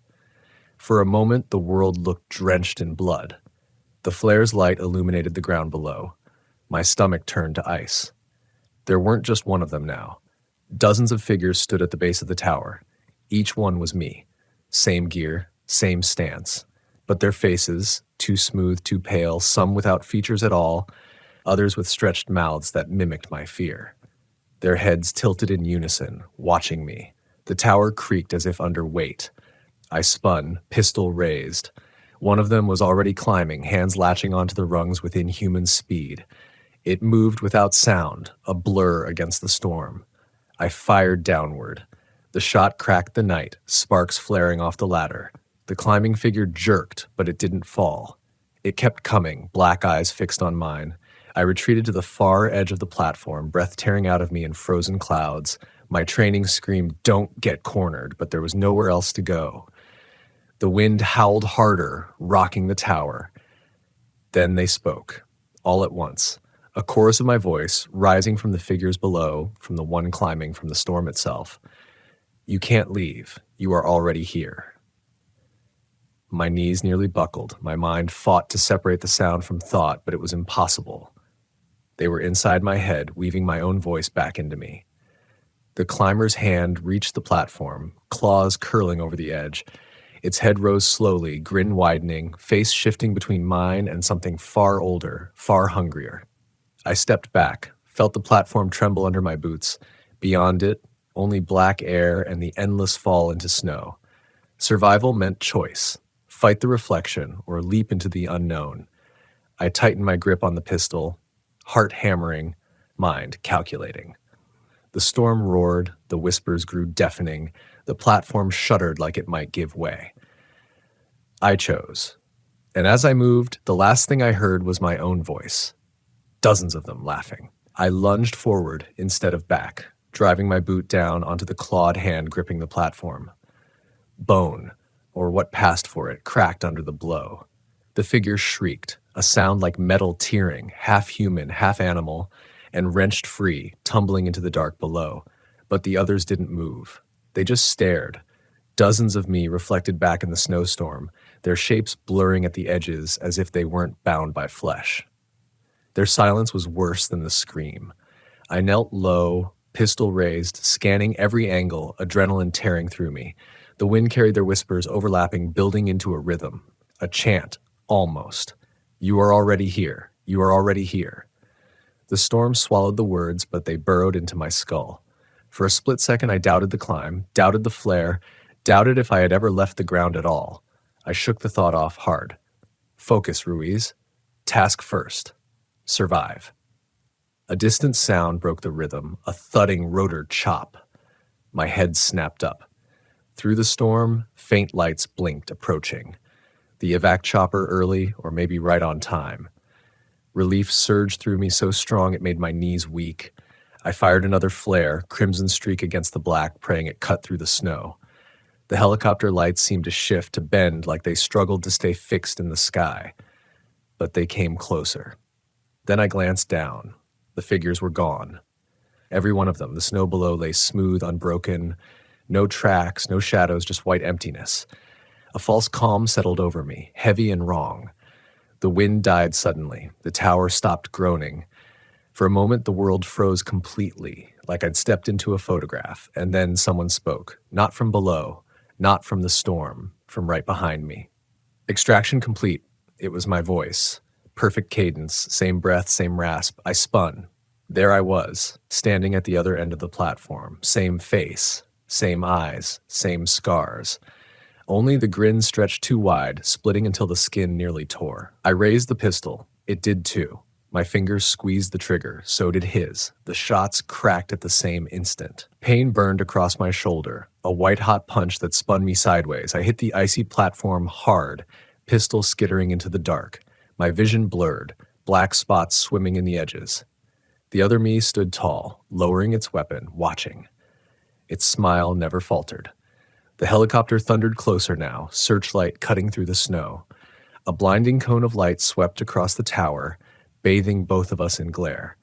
My double froze, cocking its head like an animal caught in daylight. For the first time, it looked uncertain. I forced myself to crawl, every movement agony. My hand found the flare gun, still warm from the last shot. I raised it, aimed not at the sky, but directly at the thing wearing my face. Its grin faltered. I fired. The flare exploded into red fire against its chest, light searing across its pale skin.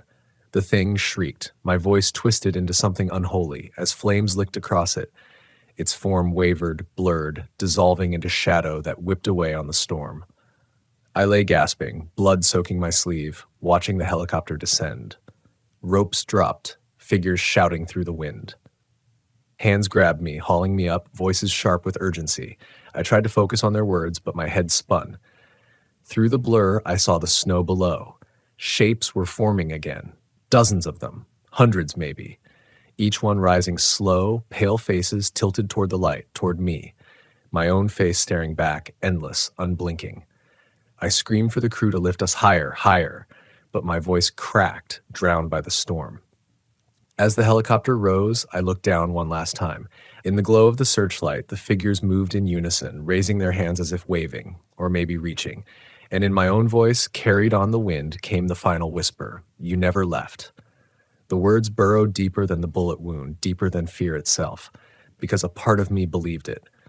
The chopper roared into the night, storm swallowing everything. But somewhere below, in the snow and shadow, I was still standing, waiting. My name is Adrian Kovacs, a 37-year-old glaciologist from Hungary. I've spent most of my adult life wandering the world's frozen margins, listening to the language of ice. People like me are both scientists and interpreters. We read cracks, measure silence, and try to understand a landscape that was ancient long before the first human fire. I'm cautious by nature, quiet, the kind of man who speaks only when there's something worth saying. My colleagues used to joke that I carried the patience of the glaciers themselves, but patience has its limits. That's why I was alone in Greenland's inland ice sheet, camped beside an isolated crevasse system 200 kilometers from the nearest settlement. My team had been flown back the week before. I had stayed behind, stubborn as always, convinced that the seismic data we collected hid something more. A hollow beneath the ice, a void that shouldn't exist. The readings were inconsistent, shifting in ways I couldn't explain. I told myself it was professional curiosity that kept me here. In truth, it was pride. The camp was nothing more than a canvas tent, a portable stove, and instruments half buried in the snowdrift. Days bled into each other in a monochrome haze, pale sun arcing low across the horizon, shadows stretching sharp as knives. At night, the cold pressed in like a living weight. The air was clean, too clean, so dry it seared my throat every time I breathed. Even the silence here was brutal.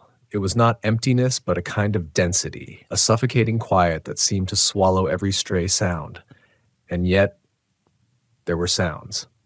The first came 3 nights after my team left. A low vibration, deep in the ice. At first, I thought it was the shifting of the glacier, a normal groan of moving ice. But it repeated, pulsing like a heartbeat, steady and deliberate. I lay in my sleeping bag listening, every muscle rigid, convinced that it came from beneath the crevasse itself. The second detail was stranger still, tracks, faint depressions in the snow near the instruments, as though something heavy had passed through camp while I slept. They weren't shaped like boots, nor paws. More like the imprints of elongated limbs dragging unevenly, as if something unfamiliar with walking had tried to mimic it. I bent low, tracing the edges with my glove, but the wind erased them before I could take proper photographs. I told myself I was tired, that isolation was playing tricks. But the unease only deepened. I forced myself to work during the day, drilling test holes, lowering sensors into the abyss. The crevasse was unnerving, sheer walls of blue ice vanishing into blackness. When I dropped a rock, I never heard it hit bottom. The instruments behaved erratically, sometimes cutting out, sometimes transmitting faint echoes like whispers bouncing back from below. On the 4th evening, the sun dipped behind ragged clouds, staining the horizon with violet light. A storm gathered, the wind sharpening until the tent walls trembled. I strapped down everything I could, double-checked the lines. The storm would pass, but as I knelt outside securing the final strap, I felt it again. The vibration. Not the wind, not seismic. Movement. A rhythm pulsing through my boots, rising from beneath the ice like something vast shifting in its sleep. That night, I didn't sleep. Every gust of wind sounded like footsteps around the tent. I gripped the handle of my ice axe until my hand went numb, staring into the dark. When exhaustion finally pulled me under, I dreamed of water rushing beneath the glacier, carrying shapes too large to belong in any river. The next day, I made a decision. If there was truly a hollow beneath, I would confirm it myself. I set up my rig, lowered a sensor package on cable into the crevasse. The data came back scrambled, distorted, but one thing was clear. There was space down there. A cavern sealed in ice, perhaps thousands of years old. My heart raced at the discovery. It was the kind of thing scientists dream about, an untouched world preserved beneath the glacier. But exhilaration quickly gave way to dread. Because the readings weren't just noise. Beneath the interference, there were patterns, repetitions too precise to be natural. A resonance, like something calling back. That evening, as the storm quieted, I left the tent and walked toward the crevasse edge. The wind had polished the snow into hard ripples that crunched beneath my boots. The sky was clear, stars sharp as crystal, the northern lights twisting faintly above. The crevasse mouth gaped like a wound in the earth, breath of frozen air pouring upward. I leaned close, listening. The ice hummed, a deep, guttural tone, as if a choir of voices were trapped far below, singing through the frozen walls. Then, movement. Something shifted in the darkness beneath, too slow to be falling ice, too massive. I stumbled back, heart hammering, my breath fogging in quick bursts. I told myself it was nothing, a trick of light and sound. Yet the vibration followed me all the way to the tent like a pulse beneath the ground. That night, I couldn't shake the feeling of being watched.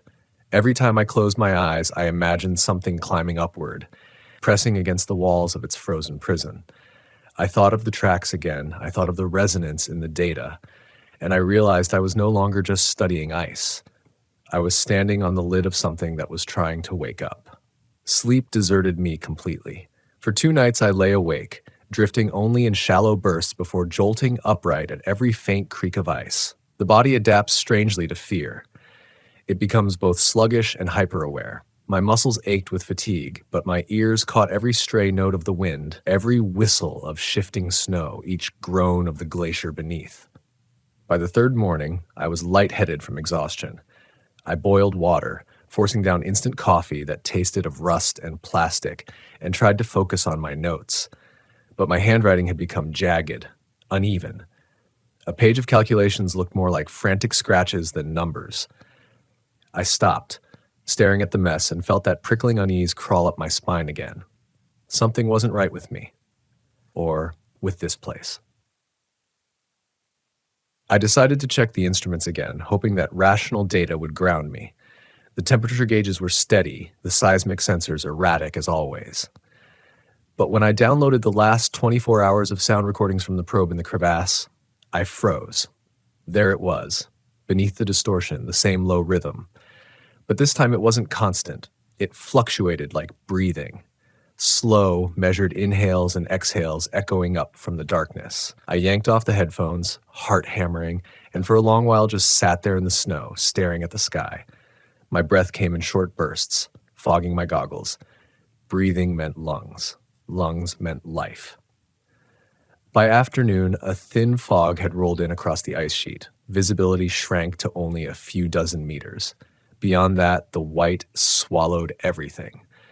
There's a kind of vertigo in fog on the ice. You lose all sense of scale, of direction, of time. I tethered myself to the tent with a rope before walking out to check the perimeter. That's when I saw them again. Tracks. Not the faint, half-erased marks from before, but fresh. The depressions cut sharp into the crust, circling my tent in a wide arc before vanishing toward the crevasse. Each was elongated, uneven, as though something dragged itself on limbs too thin for its weight. My gut twisted. I knelt, brushing snow from the nearest track. The edges hadn't yet begun to soften. They were recent, made in the last few hours. And I hadn't heard a thing. The fog pressed closer, muffling even my own breathing. I felt suddenly exposed, as though eyes watched from just beyond the shifting white curtain. My fingers tightened around the ice axe at my side. I wanted to shout, to break the silence, to prove to myself there was nothing there. But my voice stuck in my throat. Back in the tent, I forced myself to think. If something was moving out there, it had weight. Weight meant mass. Mass meant warmth. Warmth meant it shouldn't survive long in this cold. Unless it wasn't alive in any way, I understood. I thought about the hollow beneath us, sealed for thousands of years. Life had been found in stranger places, microbes thriving in volcanic vents, fish under Antarctic shelves. Why not something larger, something preserved in the dark, stirring now as climate shifted and ice retreated? I shook the thought away. That was speculation, the sort of reckless hypothesis that ruined reputations. Yet the evidence was etched in the snow outside. The following night, the wind dropped completely. The silence that settled was worse than the storm. I sat awake, lamp dimmed, notebook open but blank. At first I thought I imagined it. the faint crunch of snow outside. Then another, and another. Measured, deliberate steps circling the tent. I held my breath, every nerve alight. The canvas walls rippled faintly as though something brushed against them. My hand closed around the flare gun I kept by my cot. The steps paused. Then a sound I will never forget. A dragging inhale, rattling and wet, like ice cracking underwater, followed by a long exhale that trembled the tent poles. It was not the wind. I raised the flare gun, finger tight on the trigger, heart threatening to hammer through my ribs. Minutes passed. The air grew heavy, pressing against my chest. Then, silence. Whatever it was had moved away. At dawn, I staggered outside, half expecting to find nothing but smooth snow to confirm I'd gone mad. But the tracks were there, circling the tent again. Some pressed so deep the edges had frozen hard overnight. I stood over them for a long time, the cold biting through my boots, and admitted what I had been avoiding. I was not alone out here. That day, I tried the radio again, though I knew it was useless. Static hissed back at me, broken occasionally by faint distortions. Once, I thought I heard something almost like words in the noise, but they were warped, stretched, not in any language I knew. I slammed the receiver down, throat raw with frustration. By afternoon, the fog had thickened, and I caught myself staring toward the crevasse again and again. I should have broken camp, trekked toward the supply cache left by my team, but some irrational pull kept me here. The scientist in me wanted to know what lay beneath. The man in me feared if I left, it would follow. So I stayed. That evening, I made a mistake. I lowered the sensor package again, further this time, nearly 100 meters down into the crevasse. The line trembled as though tugged from below. My stomach lurched, but I forced myself to keep lowering, inch by inch, breath held. At 97 meters, the winch jammed. Not from ice or friction, something held the line taut. I tried reeling it back, but the motor groaned, straining. Then the tension slackened suddenly, and the cable whipped upward, nearly tearing from my gloves. The package came back mangled, metal casing dented inward, plastic housing gouged by something sharp, and smeared across the surface, dark streaks, frozen almost black. Blood. That night, I heard it again. Closer this time. The same dragging inhale, wet and uneven, rattling up from the crevasse. Only now it was accompanied by a new sound, a scraping against ice, steady and deliberate, like claws finding purchase on a wall. Climbing. I sat rigid in my tent, flare gun in my lap, knowing with a sick certainty that whatever had been beneath the glacier was no longer content to stay there. The night stretched like a noose. Every tick of my watch sounded like hammer blows in the silence, marking time between breaths I didn't want to take. The scraping rose and fell from the crevasse, pausing now and then as if whatever climbed was resting or listening. By 3 a.m, the noises had stopped. The silence was worse. I sat with the flare gun aimed at the tent flap, waiting for canvas to ripple or stakes to snap. But nothing came. Nothing moved. When the first gray light seeped across the horizon, I forced myself outside. The air was brittle, a knife-edge cold that burned the lungs. My boots crunched through a thin crust of refrozen snow as I crept toward the crevasse, ice axe in one hand, flare gun in the other. At first, the mouth looked the same as always. A wound carved deep into the ice, shadows pooling in its depths. But then I saw the marks. Gouges. Parallel lines etched into the frozen wall, climbing upward in a staggering pattern. The kind of marks a body would leave if it dragged itself up with unnatural patience, refusing to slip, refusing to fall. My stomach clenched. They weren't random scrapes, they were handholds. I should have run. Packed the tent, taken my emergency sled, and headed toward the supply cache. But standing there, staring into that abyss, I couldn't move. The glacier was no longer just ice and stone. It was a hatch, a sealed door, and something was trying to open it. The scientist in me whispered, "You are witnessing history. A new species. A survivor of an ancient world." The man in me hissed, "It is coming for you." Back at the tent, I began preparing for escape. I packed rations, spare batteries, the emergency beacon. But when I tested the beacon, its light blinked feebly, then died. The battery had drained overnight, though I hadn't used it. I tried the backup, dead as well. Something had interfered. The thought of walking blind across 200 kilometers of ice without rescue burned my throat with panic. But staying here, within reach of the thing clawing its way up, was worse. I strapped on the sled harness. That's when the shadow passed across the tent wall. At first, I thought it was the wind shifting the canvas, but the shape was too deliberate. A bulk, stooped low, gliding silently across the snow. I froze, every hair on my arms rising. Slowly, carefully, I inched my head toward the flap and peeked out. The fog had thickened again, curling low around the tent.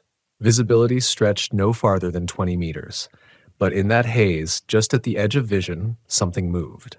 Tall, thin, ungainly, like it had learned to walk but hadn't yet mastered the rhythm. Its arms, or what I thought were arms, dragged against the snow, leaving furrows in the crust. It stopped, turned, and though I couldn't see its face through the fog, I felt its attention lock on me. I ducked back, pulse racing so hard I could hear blood pounding in my ears. The flare gun trembled in my grip. I thought of firing blindly into the fog, but fear rooted me to the floor. If I missed, I'd waste my only defense. The silence stretched. Then, a sound. The same wet inhale rattling like broken glass in water, but now closer, right outside.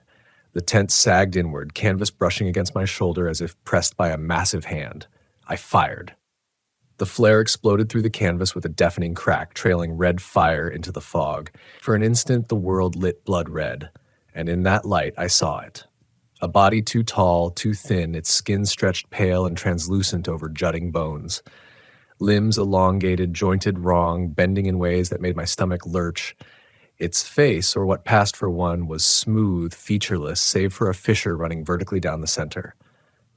As the flare light flared, the fissure split, peeling open into a grotesque maw lined with rows of needle-like teeth that seemed to keep unfolding, layer after layer.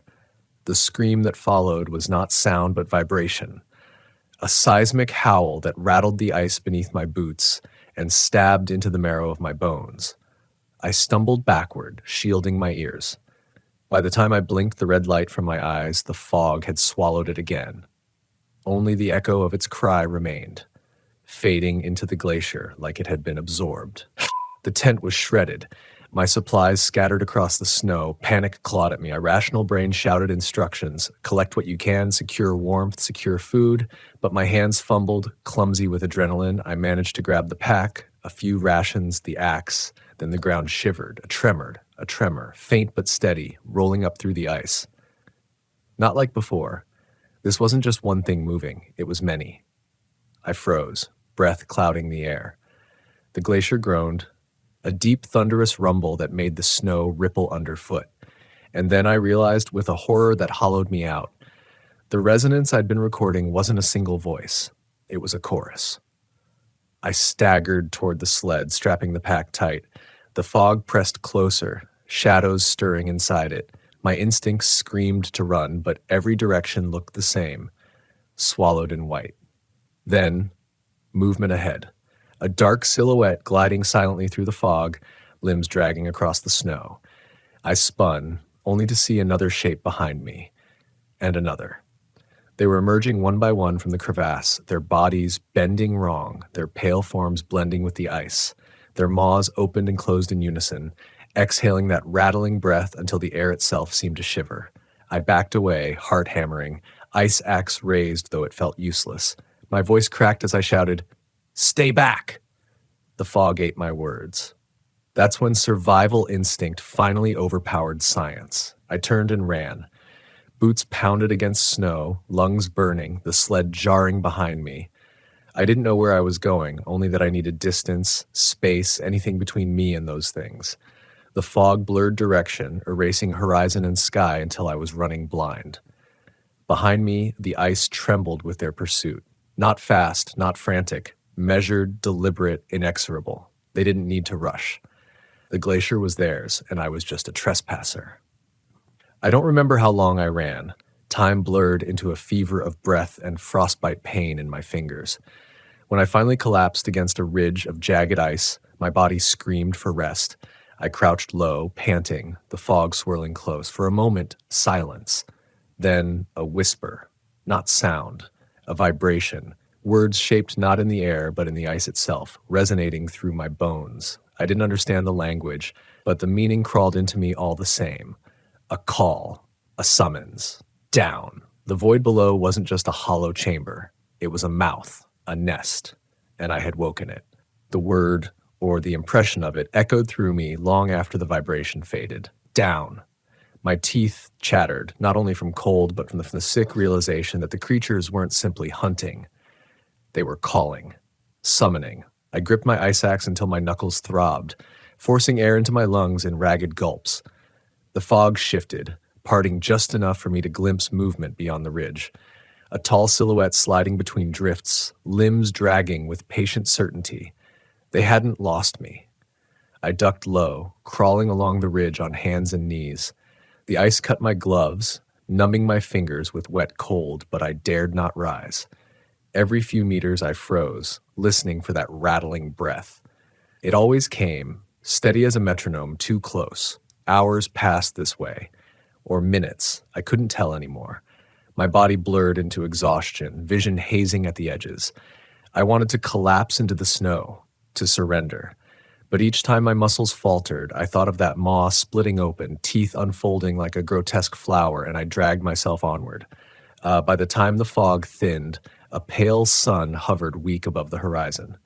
I found myself staring across a field of jagged serex, ice towers jutting at crooked angles like frozen ruins of some long-dead city. Between them, narrow corridors twisted and wound, offering both cover and the chance to lose myself entirely. I pulled the sled behind me into the labyrinth. The sound of pursuit dimmed, muffled by the towering walls. For the first time since the tent, I felt a flicker of control. If I could weave deep enough into the maze, maybe I could buy time, but ice remembers. Within minutes, I saw marks carved into the walls, fresh gouges, parallel lines climbing the vertical faces, not made by me, not made by any human. They had already been here. I pressed deeper, hunger gnawing at my gut. I chewed on a ration bar, its frozen surface cracking my teeth, and forced myself to swallow. My body needed fuel, even if my stomach rebelled. The silence pressed heavier the deeper I went. No wind, no shifting snow, only the occasional drip of meltwater echoing sharp as glass. My own breathing sounded alien in the stillness. Then I realized it wasn't just my breathing. From somewhere in the maze, faint and distorted, came another sound, my voice. "Stay back," it echoed, warped, stretched, the exact words I'd screamed at the creatures by the tent. My spine went rigid. The sound repeated, slower this time, syllables elongated until they no longer resembled language, like something trying to practice speech. I stumbled back, tripping over the sled, the ration bar falling from numb fingers. My eyes darted across the labyrinth walls, searching for movement, and then I saw it. A figure, tall and bent, halfway up a Sarek wall. Its limbs clung like insect legs, too long, too jointed. The fissure across its face opened slowly, teeth catching the light, and from that awful maw, my own voice spilled back at me. "Stay. Back." I ran. No hesitation, no thought, just blind terror propelling me through twisting corridors. The sled banged against ice, nearly flipping. I abandoned it, pack slamming against my back with each step. The maze became a blur of white and shadow, every turn another dead end, every passageway echoing with distorted mockeries of my voice. "Stay! Back! Stay! Stay! Stay!" The words twisted until they collapsed into guttural laughter, if it could be called laughter. I skidded around a corner and slammed into a wall. My head rang with pain, stars bursting across my vision. When I blinked them clear, I saw an opening ahead, a narrow fissure between two towers, just wide enough to squeeze through. I forced myself inside, scraping my parka against jagged ice, lungs burning. The fissure curved, then widened into a small chamber no larger than my tent. I collapsed against the wall, sucking down freezing air. For the first time in hours, I couldn't hear them. I don't know how long I sat there, knees drawn to chest, staring at the frost patterns creeping across the walls. My eyelids sagged. The exhaustion I'd been outrunning crashed into me like a wave. Just a minute, I told myself. Just a moment to rest. The moment stretched. I dreamed of water rushing beneath the glacier, black and endless, carrying pale forms in slow currents. Their mouths opened and closed as one, singing in vibrations that cracked the ice above. In the dream, I was sinking toward them, pulled down, arms spread like theirs. My lungs filled with that same rattling inhale, my body opening along a fissure down my chest. I woke with a strangled cry, clutching myself. My ribs ached, as if something had pressed against them while I slept. The chamber was silent. But in the frost on the wall, new patterns had formed, long lines etched as if by fingers. Not natural. Not there before. I staggered to my feet, panic gnawing at my throat. Staying here was death. I had to move. I squeezed back through the fissure into the maze. The fog had returned, thicker than before, curling like smoke between towers. Shapes shifted inside it, tall and thin. I gripped my ice axe. My flare gun had only one round left. My rational mind whispered strategy. Use height, use barriers, keep moving. But another part of me, raw and primal, screamed that none of it mattered. They weren't hunting me like prey. They were hurting me. Every corridor I took seemed to bend me back toward the crevasse. By evening, the maze opened again, and I stumbled out onto the flat sheet of ice. In the distance, through the fog, I saw it, the black mouth of the crevasse yawning wide. I collapsed to my knees. Somehow, without map or compass, I had circled back. The glacier rumbled beneath me, deep and resonant. The vibration spread through my bones, through my teeth, through the hollow places in my skull. And beneath that resonance, I heard them. Dozens, maybe hundreds, breathing as one. The fog shifted. Shapes emerged from its depths, closing in from every side. Tall, thin, dragging themselves with patient inevitability. Their fissured faces peeled open, and the chorus began again. Not words this time, not mine, but an invitation. A summons. Down. I raised the flare gun. Last shot chambered. My thumb brushed the trigger, though I knew it wouldn't stop them. Not all of them. The ice at the crevasse edge cracked like thunder, a fracture racing outward. Steam or breath or both poured upward in a violent gust, carrying the stench of rot sealed for millennia. And I knew with a clarity sharper than fear, the glacier wasn't holding them back anymore.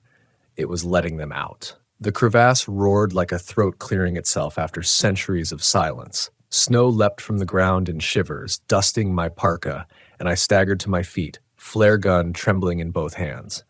The creatures advanced in a wide semicircle, silent except for the rattling rise and fall of their lungs.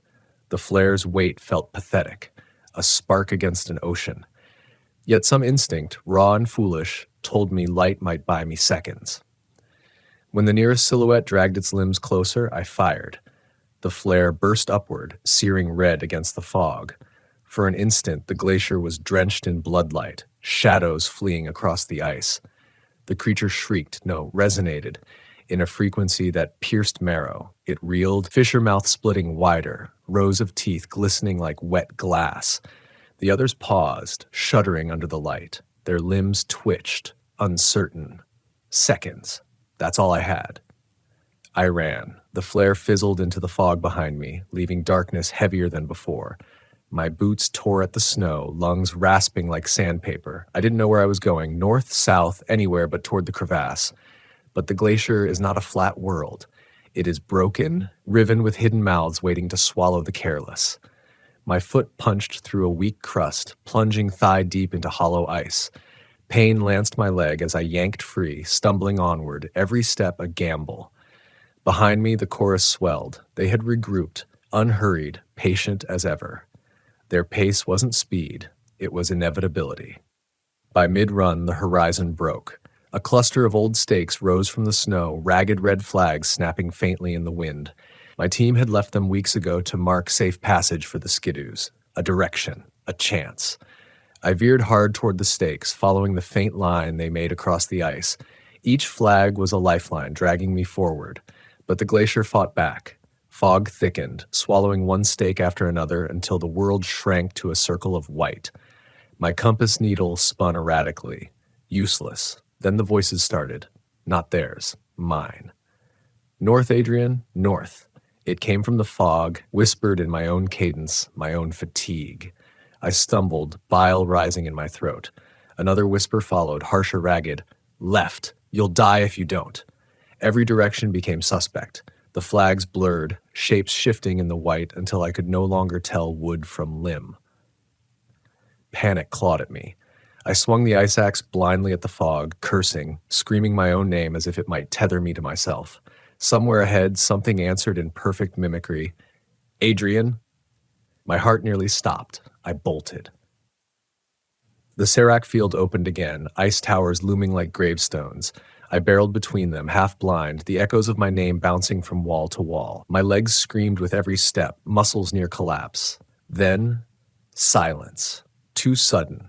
I slowed, chest heaving, listening. The fog here was thinner, revealing a narrow canyon of ice. And at the far end, rising like a crooked altar, a wall of stone jutted through the glacier. Bedrock exposed. Solid ground. Hope flared. If I could climb onto rock, maybe, just maybe, they'd lose me. I staggered forward, hands clawing for purchase on the jagged stone. Fingers bled through torn gloves, knees cracking as I hauled myself upward. Halfway up, the ground vibrated. I froze, clinging to the rock. The resonance rose from the ice below, joined by dozens of voices exhaling in unison. The glacier beneath me was hollowing, collapsing. Chunks of ice sheared away, plunging into darkness. The chorus surged, not just below, around me. I twisted, and there they were, pale forms emerging from the fog at the canyon's mouth. Dozens, maybe more, their limbs scraping stone as they climbed after me. I climbed higher, nails tearing, lungs burning. The stone tore my parka, skin splitting open along my ribs. Pain sharpened my focus. At the top, the ridge flattened into a narrow shelf no wider than a bed. I collapsed onto it, chest heaving, staring out across the ice sheet. Fog stretched endless, no landmarks, no rescue. Only white and the dark mouth of the crevasse miles away, still exhaling rot. I was alone, trapped, and yet not. Because from the glacier below, the creatures stared up at me, rows upon rows of fissured faces splitting wider, mouths opening in eerie unison. And then they began to climb. The shelf gave me minutes at best. My flare gun was useless. My axe felt like a child's toy against what rose toward me. I thought of letting go, of throwing myself from the ridge, ending before they reached me. The idea pulsed in my skull, seductive in its simplicity, but something inside me, stubborn and irrational, refused. I had lived my life reading ice, chasing the secrets hidden in glaciers. To die here without trying felt like betrayal. To my work, my team, to myself. If I was to vanish into this place, I wanted a trace left behind. A mark, a warning. Hands shaking, I dug my notebook from the pack. Pages stiff with frost, ink smeared by blood. I began to write, scribbles, fragments, what I had seen, what I had heard. Not for me, for whoever came after. The glacier deserved its truth told, even if no one believed. The first of them reached the shelf. Its arms swung over the ledge, skin stretched thin across bone. The fissure in its face opened slowly, teeth unfolding like knives. I swung the axe, burying the blade into its forelimb. The thing didn't scream, didn't bleed. It only shuddered, pulling closer with impossible strength. I yanked the axe free, striking again, desperate. Ice chips flew. My muscles burned. Still it climbed. Behind it, dozens more rose in patient rhythm, a pale tide swelling toward me. The shelf shook under their weight. My notebook slipped, pages tearing loose into the wind. They scattered across the ice like dead leaves, words vanishing into fog. My throat tore with a raw scream. Anger, terror, defiance. The glacier answered, groaning deep beneath, the sound of an ancient prison breaking open. The shelf cracked under my boots, a sharp sound like gunfire. The creature's weight dragged it lower, fissured face straining toward me. Its breath, or what passed for it, reeked of old rot, as though the glacier had been fermenting corpses for centuries. I brought the axe down with everything I had left. The blade struck bone, or something harder. Sparks leapt. The thing reeled backward, limbs twitching, and fell into the swarm below. For a moment, victory tasted real. Then the shelf groaned again. A jagged seam split through the stone, running beneath me like lightning. My stomach dropped. If the ledge gave way, I'd plunge straight into them. I staggered to my feet, vision narrowing. There had to be another way. The ridge continued upward into a cragged spine of rock. Not safe, not wide, but climbable, my only choice. I began to climb, fingers raw, nails splitting as they dug into the cracks. Every pull on the stone flayed my hands further, blood mixing with snowmelt. My breath came ragged, chest aflame. Below, the horde surged. Dozens of pale forms crawled over one another, relentless, as though gravity itself meant nothing. Their resonance pulsed stronger now, vibrating through my ribs. I realized with horror it wasn't just sound, it was trying to synchronize with me. My heart skipped, then hammered in unnatural rhythm. My thoughts fractured into echoes. Climb, fall, climb, fall. My own voice repeated until I couldn't tell which command was mine. I slammed my forehead into the stone, screaming aloud. The pain cleared me, if only for seconds. Higher. I had to go higher. Wind tore across the ridge, thinning the fog for the briefest moment. And there, southward, across the broken plain of ice, I saw it, a dark rectangle half buried in snow, a hut, an old research outpost, long forgotten. Hope surged so violently I nearly lost my grip. A shelter meant walls, maybe a radio, maybe a chance.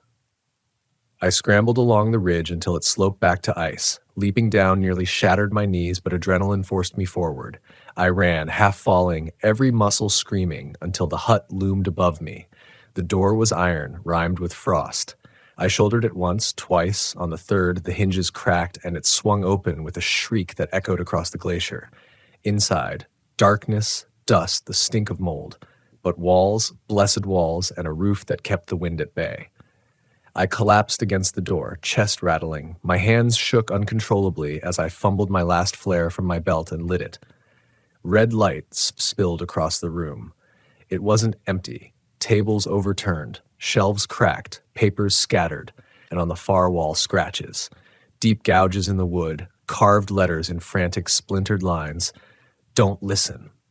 Beneath it, another line, they remember.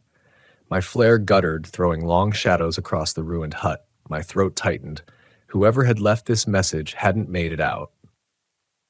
The resonance swelled outside, vibrating the walls. Snow sifted from the rafters. They were here. I pushed a table against the door, then another, building a barricade with trembling hands. The sound outside didn't stop. Instead, it grew layered, one voice splitting into dozens, hundreds, until the air itself hummed. My skull throbbed, blood seeped from my nose. Their rhythm pounded inside me, deeper than thought, deeper than bone. I clutched my notebook, the few torn pages I had left. With shaking fingers, I wrote what I saw, what I heard, even as the letters slipped sideways in my vision. Words blurred, sentences fractured. Somewhere in the storm of sound, I thought I heard my own father's voice, then my mother's, then voices of my colleagues, all dead now or soon to be. Each called my name, coaxing me to open the door. I pressed my hands to my ears, rocking on the floor, flare sputtering low. Don't listen. But their rhythm became my heartbeat. Their whispers became my thoughts. The flare died. Darkness pressed close, and in that black, something shifted inside the hut. A scrape across wood, a wet drag of limbs. I wasn't alone. The air grew cold, too cold, frost blooming across the walls in spirals. The sound was no longer outside. It was here, surrounding me, within me. And then in the dark, a fissure split open. Not in the wall, not in the floor, in the air itself. A vertical line of teeth, grinning wide. My scream froze in my chest. I don't remember dropping the notebook. I don't remember whether I fought or prayed. Only the sound, thousands of voices layered into one, rising, filling me until there was no Adrian left. Only the glacier. When I opened my eyes again, the hut was silent. Morning light bled through cracks in the wall. Snow had drifted inside, covering the floor in a soft shroud. The door hung open. Outside, nothing moved. No shapes in the fog, no resonance. Only the wind, as though the night had been a dream. I stumbled out, half dead, unsure if I was still myself. The glacier stretched endless, innocent in the pale dawn. But far across the ice, the crevasse still yawned, exhaling its slow, patient breath. Waiting. I turned my back to it and began walking, one step, then another. But in the silence, I swear, I heard my own voice whisper, Adrian.